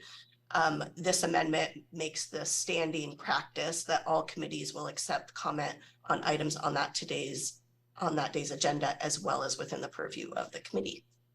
Thank you. My understanding is that either Councilmember Peterson or Councilmember Sawant need to move it. Sure, I'll go ahead and move it. This is Councilmember Peterson, and I'd like to move Amendment 4, Version 1 to Resolution 32096. Second. Thank you. So the motion's been moved and seconded, and so with that, we'll open the floor and we will allow Well, let me just say what I think. Well, no, Ca- I'll just open the floor. But Council to President, could either, we speak to, I'm getting there. Oh, I'm headed there. I'm just getting ready to say, Councilmember Peterson, perhaps you would like to share with us your amendment. Thank you. thank you. And Councilmember Sawant and I agreed I'd go ahead and go first on this one. But I do want to thank Councilmember Sawant for advancing this point of unity. Colleagues, if the two of us agree on something, then you all probably should too. So I know a lot of us agree one of the most important roles we have is to hear from the general public, and committee chairs have the ability to set the agenda, which is an enormous amount of power and control, and limiting the free speech to what's on the agenda set by a chair's discretion could be viewed as a restriction of speech, especially because chairs have that discretion to keep items permanently off their committee's agendas. Therefore, I believe it's important for the public to be able to raise issues that they care about, to say, hey, we'd like to see this on the agenda. We don't see it on the agenda. We know it's in the purview of your committee, and so we'd like to see it on an agenda in the future. And I think that they should be able to have full public comment to express that. I want to thank Central Staff for how they Director Handy for how she explained this, because what we're seeing, the track changes that we're seeing, is actually changes to the proposal. But what's really happening is this amendment is actually just keeping it essentially as it is today. So our amendment, Councilmember Sawant and my amendment, is actually maintaining or restoring what is already in our council rules. So we're not codifying something different. It's just what's already there. Public comment is already within the purview of the committee according to Council Rule Section 11C. And if any of my colleagues are struggling with this one, I urge you to abstain rather than vote no, because voting no could send the wrong signal about how we'd be changing something about free speech. Thank you. Well, that's interesting. I didn't think you were a cheerleader, but from the don't abstain, but okay. I already set the tone for that with Councilmember Strauss. Director Handy, do you want to share some additional information, and then I'll open the floor? Actually, Council President. Oh, I'm sorry. I'm sorry, Councilor Sawant. I didn't know that you were going to speak as well. I apologize. Go ahead. Thank you. And thank you, Councilmember Peterson, for your remarks. I agree with your comments. As I mentioned last week, I'm concerned about the base draft of the council rules limiting public comment at committee meetings to items on the agenda unless the chair of that committee chooses otherwise. As Councilmember Peterson was saying, this change would give the political establishment the legal authority to refuse to hear advocacy for something they personally do not support and therefore did not place on the agenda. There are also many times when people who are not experienced with City Hall's procedure come to public comment asking for help with something when it may not be the precise moment to make that request, but it is something, it may be someone genuinely attempting to contact their elected representatives or any elected representatives as best they can. This has certainly happened in the Sustainability and Renters' Rights Committee, which I chair, when renters have come to the committee meetings asking for help with some issues they're having with their landlords or with their rental apartments, and staff from my office have talked to them after their comments and after the committee and been able to help. I understand that this year committee chairs have the authority to accept or refuse to accept broader public comment, and members of the committee are correctly angry when committee chairs refuse to accept broader public comment. People should be angry when council members choose to limit public comment to silence dissent. And as Councilmember Peterson said, and I agree that a committee chair could permanently refuse to allow some topics to be covered. So this amendment would require all committees to accept public comment on any relevant subject matter, regardless of the items on the agenda. Of course, as a socialist, I know that when there is mass movement or mass struggle, no council rules will prevent working people from demanding to be heard, and movements have always been the true defense of democratic freedoms, but I do not want to support a change to the council rules prohibiting genuine public comment on topics committee chair might find unpalatable. So I urge the committee to support this amendment. Thank you. Thank you, Councilmember Sawant. Director Handy. Yeah, I'll just do one kind of final clarification about what's in the rules today. The edit in red here in the first paragraph of section C, that is restoring a sentence that is currently in the rules. The language that is currently in section A, the current rules has an or. So it essentially says committees shall accept public comment on items on today's agenda or within the purview of the committee, which has been interpreted to allow some committee chairs this year to narrow their scope to just items on the agenda today. And so the original cleanup was to make sure that there was not that sort of mismatch of the sentence above that says purview of the committee and the one below that had an or. This amendment, as both sponsors have spoken to, clarifies that all committees will accept comment on items within their purview. Thank you, Director Handy. Before I open the floor, let me share with you where I'm at on this. And again, I've been looking at this stuff for 6 months and working with the stakeholder group and all of you offline, like, what do you think about this? So I will be supporting this, and I'll tell you why. Besides the fact that, I mean, we changed it to the establishes that the committee shall accept public comment on items on the agenda as well as within the purview of the committee. Again, it gives discretion and deference to the committee chair, the presiding officer, to hear other issues. And also, Councilmember Sawant raised a big issue, a major issue. Sometimes this is people's only opportunity to come to public comment and bring up an issue that they feel very passionate about. And that gives the council or the committee chair the opportunity to hear that. And I certainly don't want to stop the discourse on those issues where people can't make it to full council, but they either their council member from their district that has an issue that maybe not be germane to the actual agenda, but as their council member district representative, there may be an issue that they can show up and bring up those local issues, whether it's, you know, a crosswalk or a bike lane or a pea patch or all those things that come up for us that represent districts, public safety, that they're concerned about, that maybe they're, because we don't, you know, our communication could be better, but we try to be accessible as we can on the second floor. But everyone can get to the second floor, unlike some other floors where you just can't get there. So I will be supporting this, and I want to thank Councilmember Peterson and Sawant for bringing this forward. So with that, I'm going to open the floor for other council members before we go to a vote, or then allow Councilmember Sawant and Councilmember Peterson to close this out. Is there any other comments? I see Councilmember Strauss. Go ahead, Councilmember Strauss. Thank you, Council President. I'm having trouble with this amendment because, as Councilmember Peterson said, this is already the practice at City Council that allows a chair to make the discretionary judgment of whether to allow public comment on just the agenda item or on all items under the purview of their committee, as well as the discussion points that I provided at the last committee meeting regarding the role of full council public comment as compared to committee work. Committee work is where the time is dedicated to going through the nuances of the policies before us, and that is why it is important to retain public comment for the items on the agenda for that day, as compared to full council, which allows for public comment on all issues under the purview of the entire City Council, and that brings us all council members to the table to hear those public comments. So I have trouble with this amendment,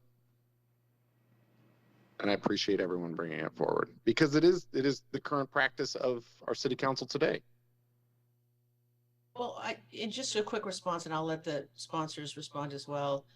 I kind of view it as an opportunity to kind of change how we run City Hall and giving the committee chair the chance to, I mean, if I'm a committee chair and some people bring some issues that aren't on the agenda and there is a shall in there, you know, we have a chance to say, okay, I'd like to hear from the folks that, if indeed I'll learn from the clerks of my own clerks, that there's some folks out there that want to speak to a couple other things, to let them go first. If indeed it, you know, we can cover it, or find out who's out there and what their issues are and whether it deems, I mean, if they can speak. I mean, I just think it gives you more flexibility. Maybe I'm just looking at it differently, but that's my read of it, and that's why I'm supporting it. So I'll leave it at that and see. And I think Director Handy has a comment to make before I pass it back to anyone else that has their hand up before we close it out. Director Handy. Thank you. Yeah, and I understand in the sort of discussion and debate here, people are seeing and understanding flexibility in different ways. So I just want to be crystal clear that this would require at a committee meeting that a committee chair accept public comment on all items within the purview of their committee. That's all. Okay. Is there anything else you want to add, Councilmember Peterson or Councilmember Sawant, before we go to a vote? Nothing from me. Thank you. Thank you, President Juarez. Just basically reiterating what Esther already said, which is Director Handy already said, which is that the current council rules have been interpreted different ways by different committee chairs. Some chairs read it to mean that they can refuse to hear issues that they did not place on the agenda. And keep in mind, it still says in the purview of the topics that are covered by the committee. So it's already saying that it has to be relevant to the committee. But what this does is, for example, in the Renters' Rights Committee, if you are a renter and you are facing an issue that you need help with, maybe you need help contacting SDCI, filing a complaint, that sort of thing, and you don't know how to navigate the city system, but that particular item related to SDCI is not on the agenda, you should still be able to come to the committee.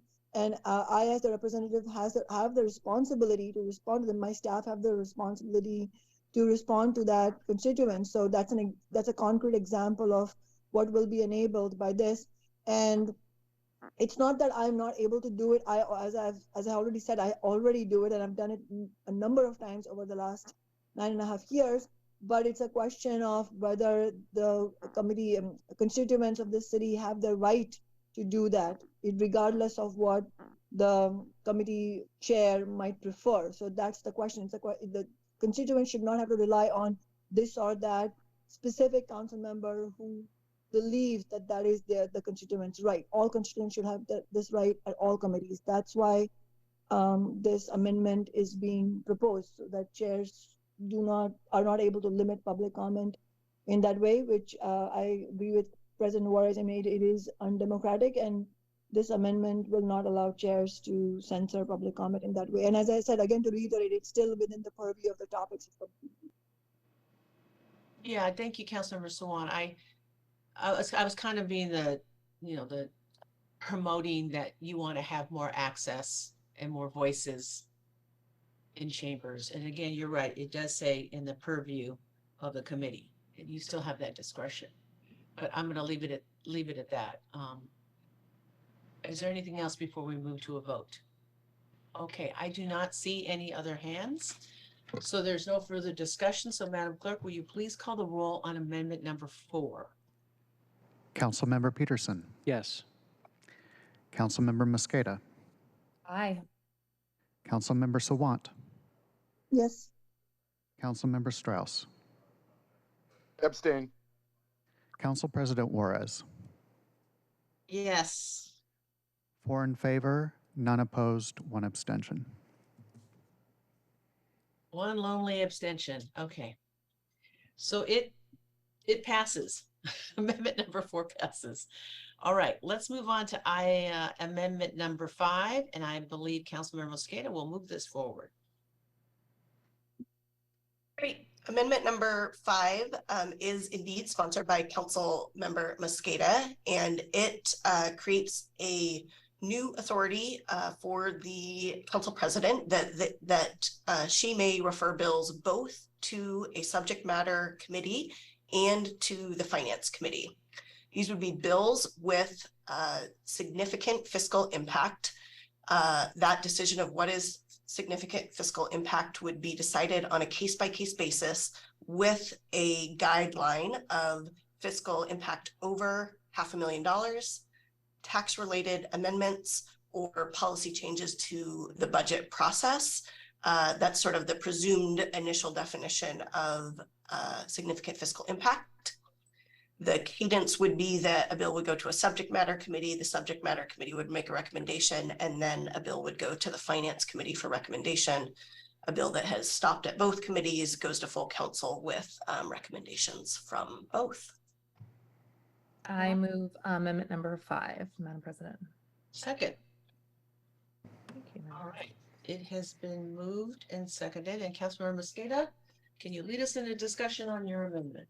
Sure. Thank you very much, colleagues, and thank you, Madam President, for having this conversation. I think that there's many things that we would all love to do as part of the rule changes here, but I limited some of the concepts today to just fiscal transparency and trying to get a better sense of how future budgets and current budgets will be impacted by policy. There's a number of really important policies that we've been able to pass, for example, in labor standards protections. And I always say during those meetings, we'll come back and we'll make sure the Office of Labor Standards, for example, has the funding that they need to do the implementation. But it's really up to the budget deliberations that the executive branch starts first. They send the proposed budget down to the legislative branch, and then the legislative branch in the fall finalizes the budget and sends it back up. I think having a fiscal note along the process could help for ensuring that the really important, thoughtful policies that we pass at council also have the necessary resources to ensure that they're successful and that they can go to fruition. There's a number of folks who've worked within the halls of the state legislative body as well, who are familiar with the policy committee, and that if budget documents, if a policy proposal has a budget impact over a certain level, then it goes to the fiscal committee before it goes to the full floor. It's a similar concept here, but I recognize that we have limited resources and we don't have a full ability to have either central staff or all of us have the capacity to look at every single bill that has a significant fiscal impact all the time. So it provides discretion to the council president to determine, if we have the capacity to bring this and do additional analysis, we want to make sure that that is part of the thoughtful process that each legislation goes through.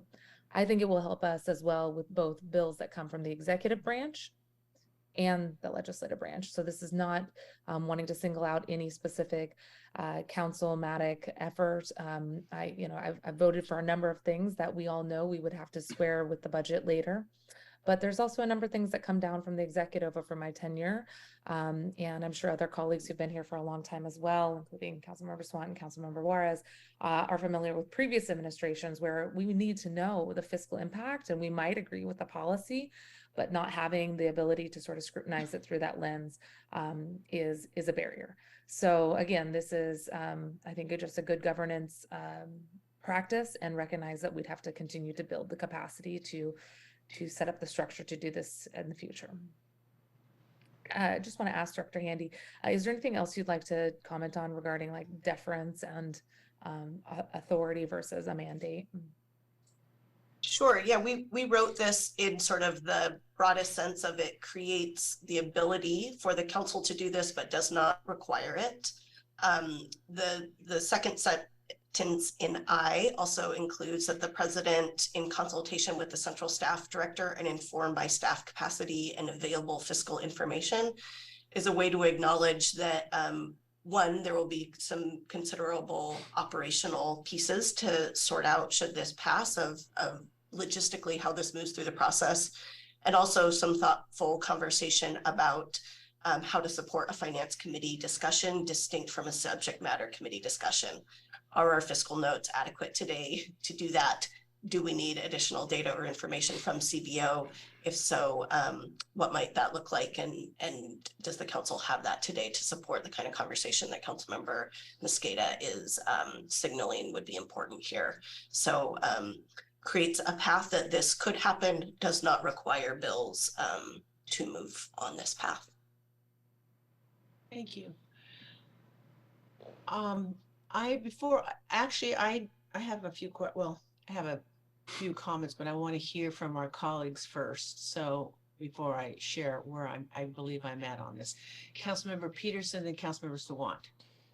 Thank you, Council President, and thanks to our budget chair for bringing this forward.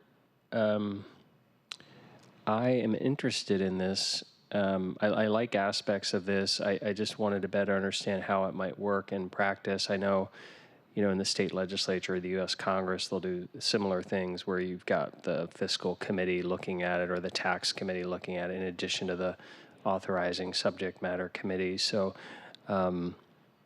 this might be for central staff, but subsection C2, the committee with the subject matter jurisdiction shall have primary responsibility, but then it says, but it could be heard by the finance committee. Is that regardless of what happens in subsection C1, or is it if C1 is triggered, then C2 would happen? I guess what I worry about is the public thinking of bills moving along in the subject matter committee, and then maybe the finance committee doesn't like it, so that they're like, now we want to hear it because we didn't like the result of what happened out of this. Maybe having it more clear, like it either does go to both or it only goes to one, but that C2, I'm confused how that would work in practice. Thank you. Well, let me just add a few things. I don't think that the intent is to take any policy bills or subject matter bills into the fiscal committee in lieu of the policy committee. So this would just be another analysis of the fiscal impact. I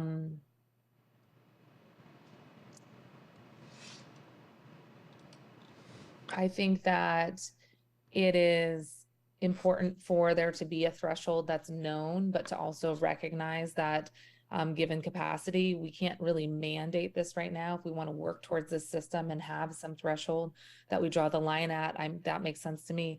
But we can't really determine before a bill goes to a policy committee what the dollar amount is going to be, because there might be amendments in the committee that change the fiscal note. So as you know, we're working in our fiscal committee, in our budget committee, in our housing and finance committee, to try to update those fiscal notes so that they are dynamic and in real time. We can see how amendments do affect a fiscal note projection.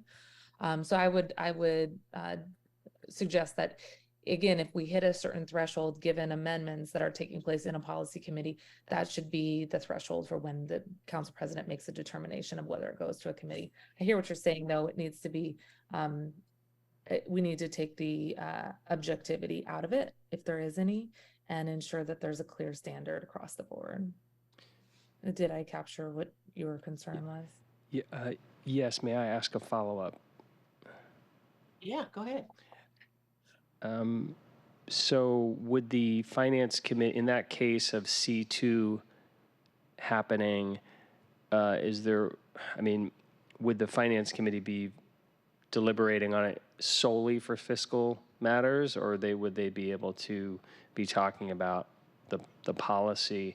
I guess thanks for the reminder about the fiscal note improvements. I guess my initial thought is seeing how that goes and then visiting this idea later. If we can make the fiscal note stronger, more detailed, then everybody could be looking at that for the fiscal impact. I also, maybe there's a way of inviting the budget chair to the subject matter committees to, when they're concerned about fiscal impacts not being fully addressed or something, rather than having it go to a 5-member committee that could just talk about anything related to it. I'm worried about it dragging things out.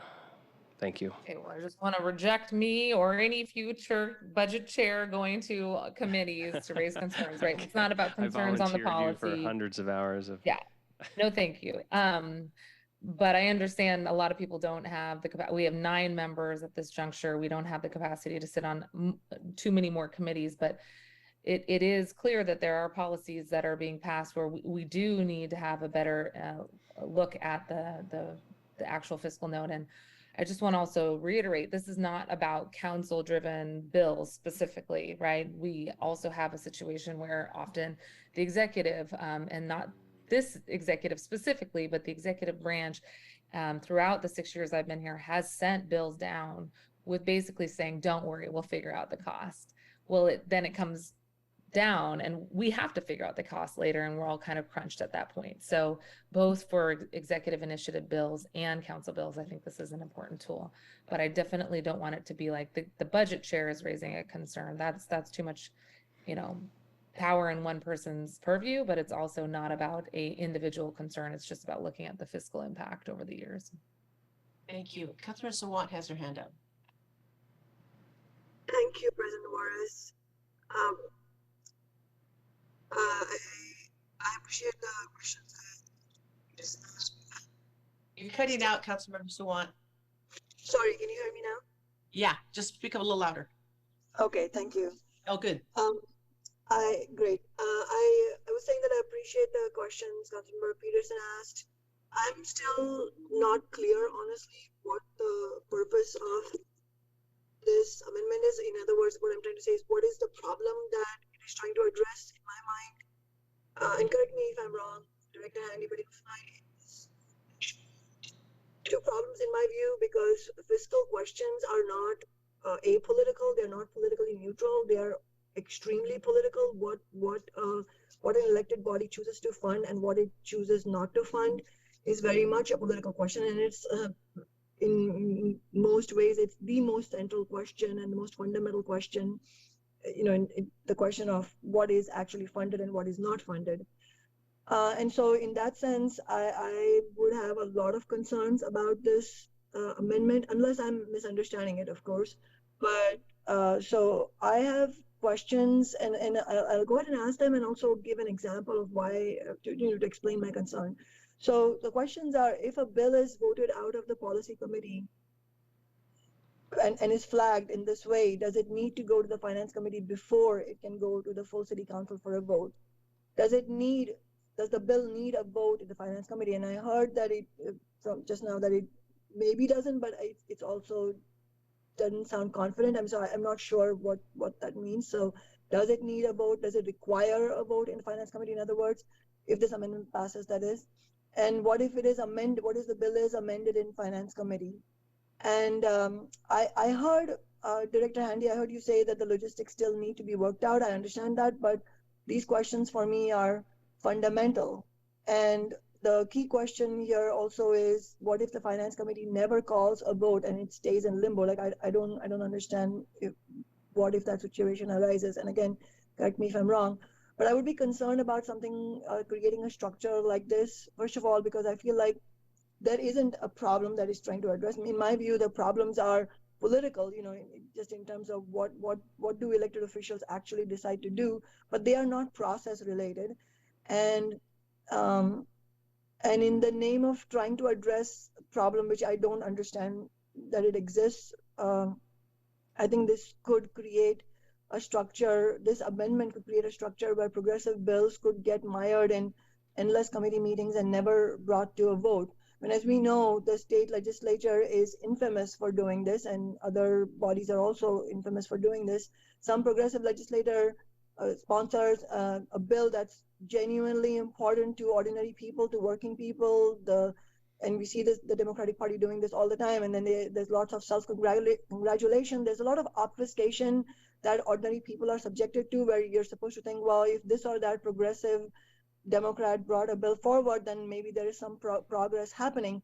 But then the legislature, both the Democrats and Republicans, and they have this whole process where the bill basically sits in limbo, or that sort of thing. It's sent to one committee after another, and until the session expires, and then no votes have happened. So if this amendment were to pass, potentially there's a danger of that happening in the city, because the language of the amendment, as far as I understand, is not explicit about scenarios where the finance committee is intentionally used to hold a bill. Like, imagine a bill like the Economic Evictions Assistance Ordinance that was passed by my office, through the Renters' Rights Committee, which legally requires landlords to pay their tenants 3 months rent if that tenant is evicted directly because of a rent increase greater than 10%. This bill had a clear fiscal impact because it required the administration from the SDCI That fiscal impact was clearly discussed in the fiscal note and at the committee table. It passed the committee, the bill passed the committee, and then it went to the full city council for a final vote. However, if this amendment had been part of the procedure, then that bill would have gone to the finance committee, as I understand it, again, prior to going to the full council for a final vote. So question is, what would have happened if the chair of the finance committee never scheduled it for a vote? Would one single council member, the chair of the committee, have the power to stop the bill from advancing simply by never scheduling it for a vote? Those are the questions I would have. So I would appreciate clarification. Thank you. Thank you, Councilor Sawant. Councilor Mosqueda, do you want to respond? And then I want to share my thoughts.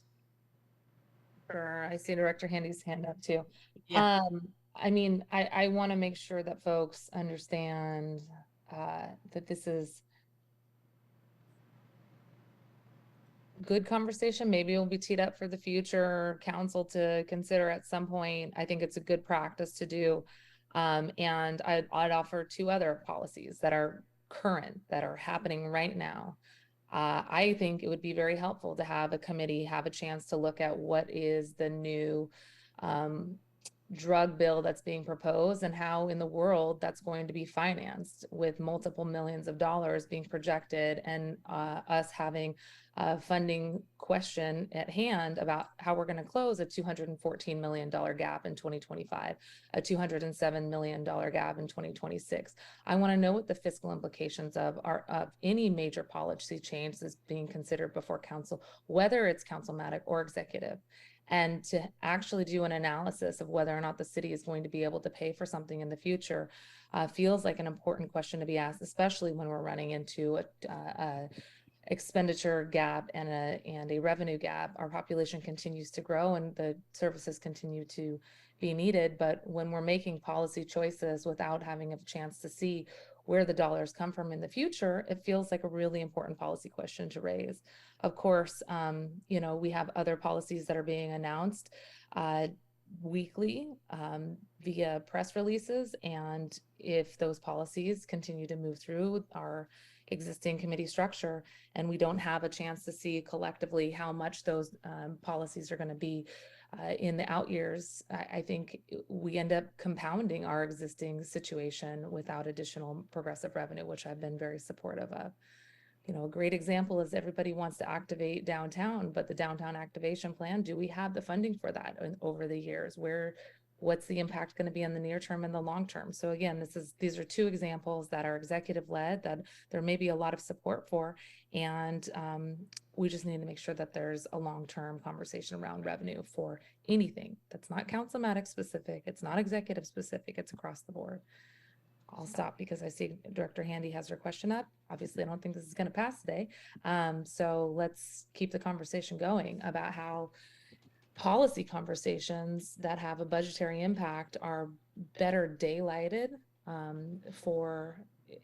including for the executive branch, so that they can build in those expected costs, including implementation and enforcement, into the proposed budgets that the council receives in the future. That way, I think we have a more sustainable budget over the, what will hopefully be 3 biennial budgets that we will continue to be able to plan for.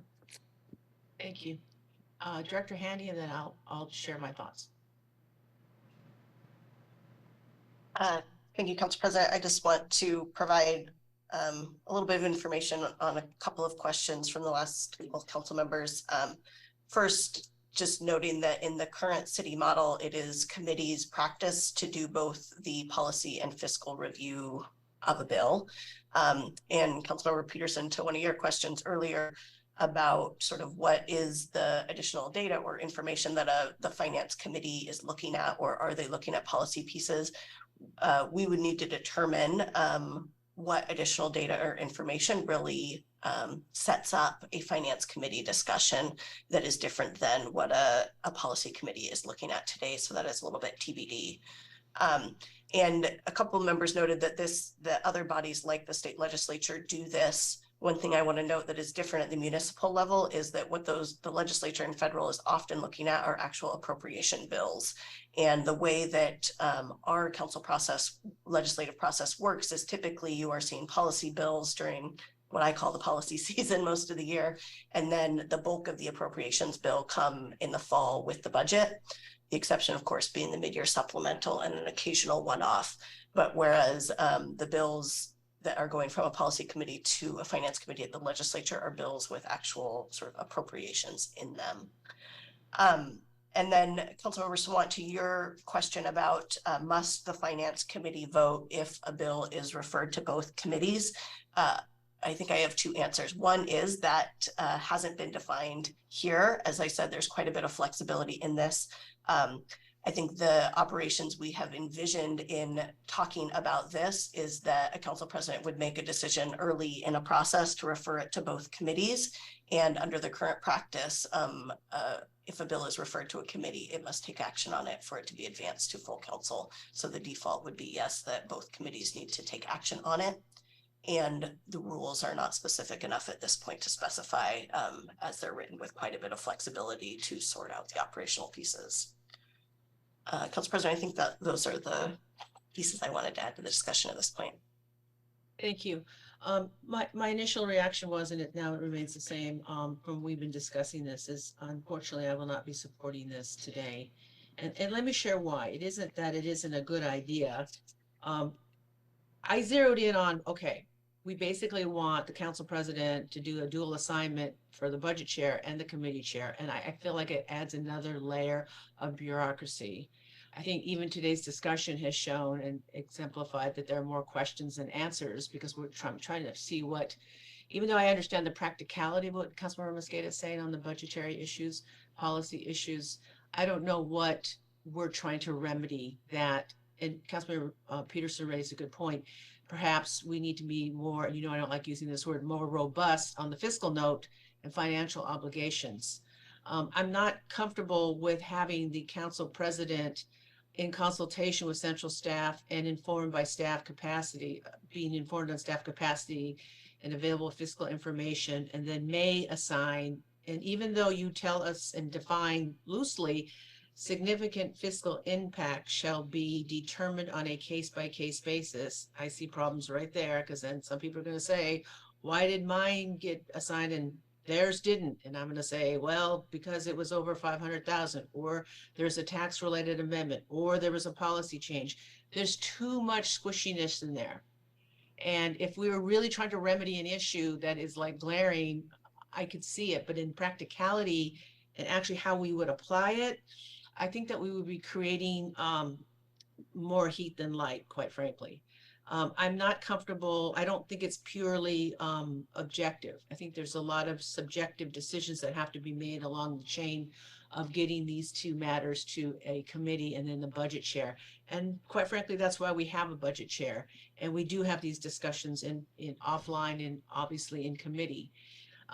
We clear our calendars so the budget chair has all the room that they need to have all these discussions. And I think Councilmember Mosqueda, to be quite frank, we've been a bit spoiled by you because you're a really good budget chair and you're very streamlined and you're very consistent. But this is one area where I think we may have to just have a difference of opinion. The other issue that I have is, again, besides the additional responsibility to the council president, the discretion involved in the determination of a significant fiscal impact beyond that definition. I'm not sure what problem we're fixing. And also we don't have, I'm concerned about capacity for committee chairs. And I'm concerned about, you know, the precedent is that we've never done it that way before, which is not a reason not to do it, but I don't want to fix something if I don't think it's not broken. And I'm concerned about this dual referral. I'm concerned about the capacity, not only to the committee chairs, but also to central staff.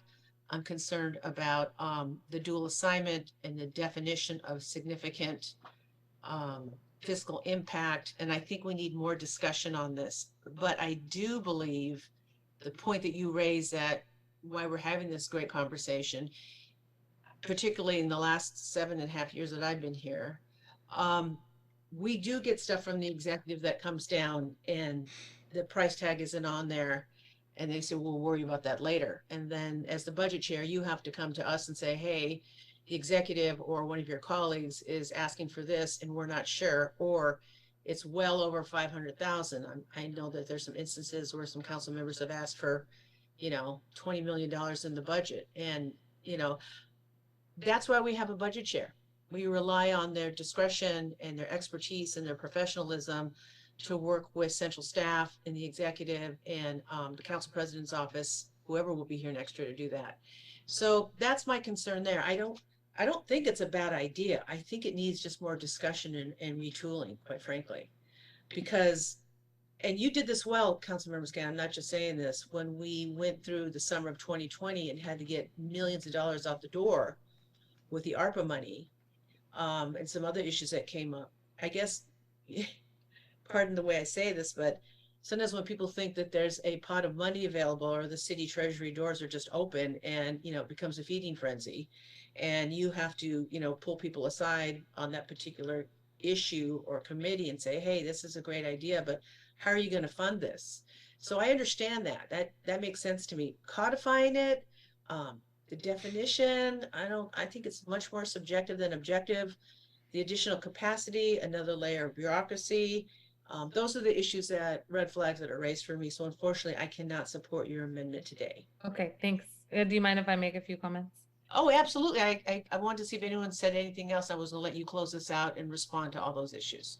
Okay, great. I won't respond to all of them. I'll just agree. The subjectivity is not something that was in our original draft. I think we had a line that was drawing the dollar amount at the same amount that the state legislature has. I can't remember what that is offhand. Oh, you mean the state?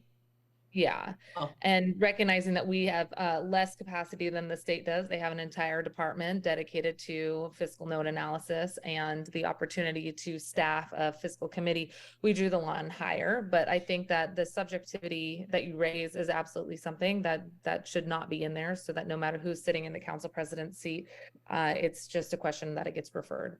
In the future, if there's the opportunity to draw the line and have the dollar amount trigger a bill going to a fiscal committee, I think it's a good practice. And having worked in the halls of Olympia, I understand how frustrating that is as well, to have your bill have to go through 2 committees. I get that. And I don't want there to be any subjectivity over who makes that determination of whether or not something goes. So agree. However, I am really concerned that it sounds like we don't have a common understanding of why this is needed. We have a $214 million budget gap that is coming in 2025. And but for Jumpstart progressive payroll tax, we would have been dealing with a $200+ million shortfall this year and next year. We have a $207 million gap in revenue in 2026. 2026. And each year over the next 6 years, which is the only forecast we can see, it continues to be at this staggering amount. So obviously, there is a work group that is looking at revenue stability. There is an ongoing call for progressive revenue that I've continued to support as well. And I have to just say, everybody continues to ask, how did we get in this situation? We get into this situation by not seeing the long-term budgetary impacts of policy that's passed. Whether you agree with the policy or you disagree with the policy is not something that I'm arguing right now. I have voted for incredibly wonderful progressive policies that I knew would have a budgetary impact. I've led on those policies as well, and thank you for your support, colleagues. But we have a problem that people have asked, how did we get in this situation? And now I'm being asked, what problem are we trying to solve for? I'm trying to give us a better picture of what the budget impacts will be, not just for our current calendar year budget or even the goal of a biennial year budget, but for 6 years out. I would love for us to better be able to analyze any proposals that come so that we're not in this situation. I wish folks the best of luck with the future conversations around this. I appreciate the council president has underscored that something like this is necessary.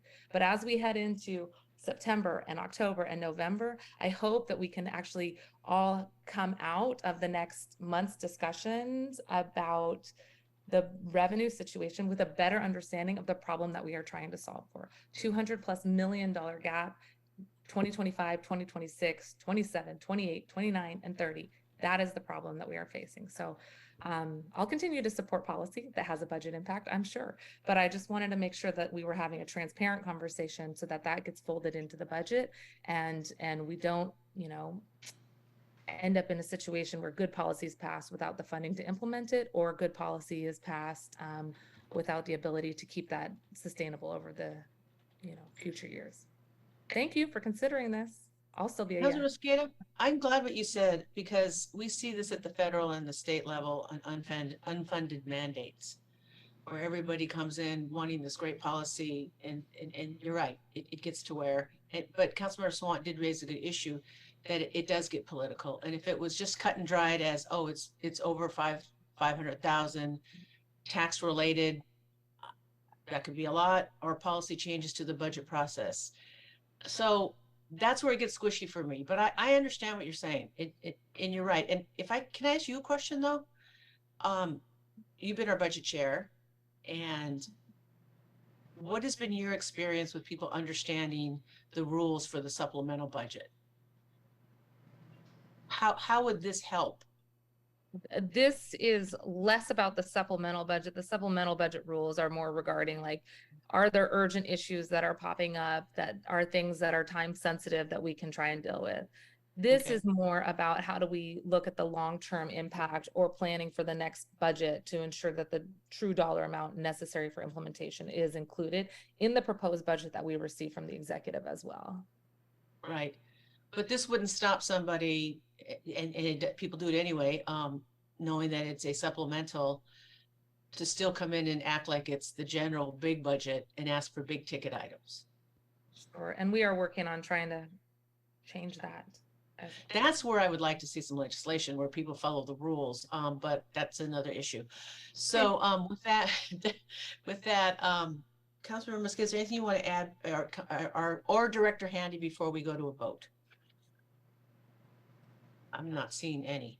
Okay, so I am going to go to the vote, if that's okay with you, Councilmember Mosqueda. All right. Madam Clerk, there's no further discussion, so will you please call the roll on amendment number 5? Councilmember Peterson, Abstain. Councilmember Mosqueda, Aye. Councilmember Sawant, No. Councilmember Strauss, No. Council President Juarez. No. 1 vote in favor, 3 opposed, no, 1 abstention. I'm happy with the abstentions, but I'm gonna let that go. Okay, so the amendment number 5 does not pass. Right? That's okay, folks. Thanks for the conversation. Okay. All right, so I have to look at my thing here. We have a little blurb here that's not making sense for me. So we did the amendment failed. So now we move on to the big vote of the whole resolution as amended, correct, Madam Clerk? That's correct. Okay, so before we go to the big vote on the amended resolution, is there anything else anyone would like to add before we go to the amended vote? Amelia, you've been very quiet. You didn't say anything. You good? Okay. All right. I do not see any hands up. Director Handy, you're okay as well? Okay. All right. So, Madam Clerk, do I move to recommend adoption of Resolution 32096 as amended? Second. Thank you. Motion has been moved and seconded, and there's no further discussion. Will you please call the roll of adoption of Resolution 32096 as amended? Councilmember Peterson, Yes. Councilmember Mosqueda, Aye. Councilmember Sawant, Yes. Councilmember Strauss, Yes. Council President Juarez. Yes. 5 in favor, none opposed. All right. So it looks like the resolution passes as amended. And this amended resolution will be brought forward to the for final action on August 8th at our city council meeting. And before Council I President? adjourn, yes. Because our discussion has gone on past 12 noon, we will need to, you'll need to move to suspend the rules on Standing Committee Rule H4, for it to be considered on the August 8 council agenda. Do I really need to do that? Amelia's saying yes. Yes, Council President. We modified the council rules to actually extend the time from 12 to 1 p.m. because there are committee meetings that have longer discussions. So, but yes, the council rules would need to be suspended, and you can do that by unanimous consent to suspend the rule so that it can be sent to the August 8th city council meeting. So what are the magic words I say, Amelia? If there's no objection, the council rules will be suspended to allow resolution to allow the resolution to be sent to the August 8th city council meeting. Okay, so if there's no objection, what's the rest of it? The rules will be suspended to send. The rules will be suspended to allow the amended. To send the resolution to the August 8 meeting. To be sent to the August 8th. Is that good? Thank you. Okay, so I think we're done there, correct? All right. Correct. So we did it by unanimous consent.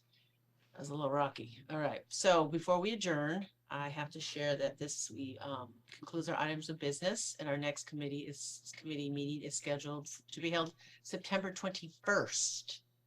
So with that, thank all of you. Thank you all for your amendments, and thank the stakeholder group too for all the work they put into this. And with that, colleagues, the time is, I can't see what time it is. I have no idea what time. 12:17. Thank you. It's 12:17 and we are adjourned.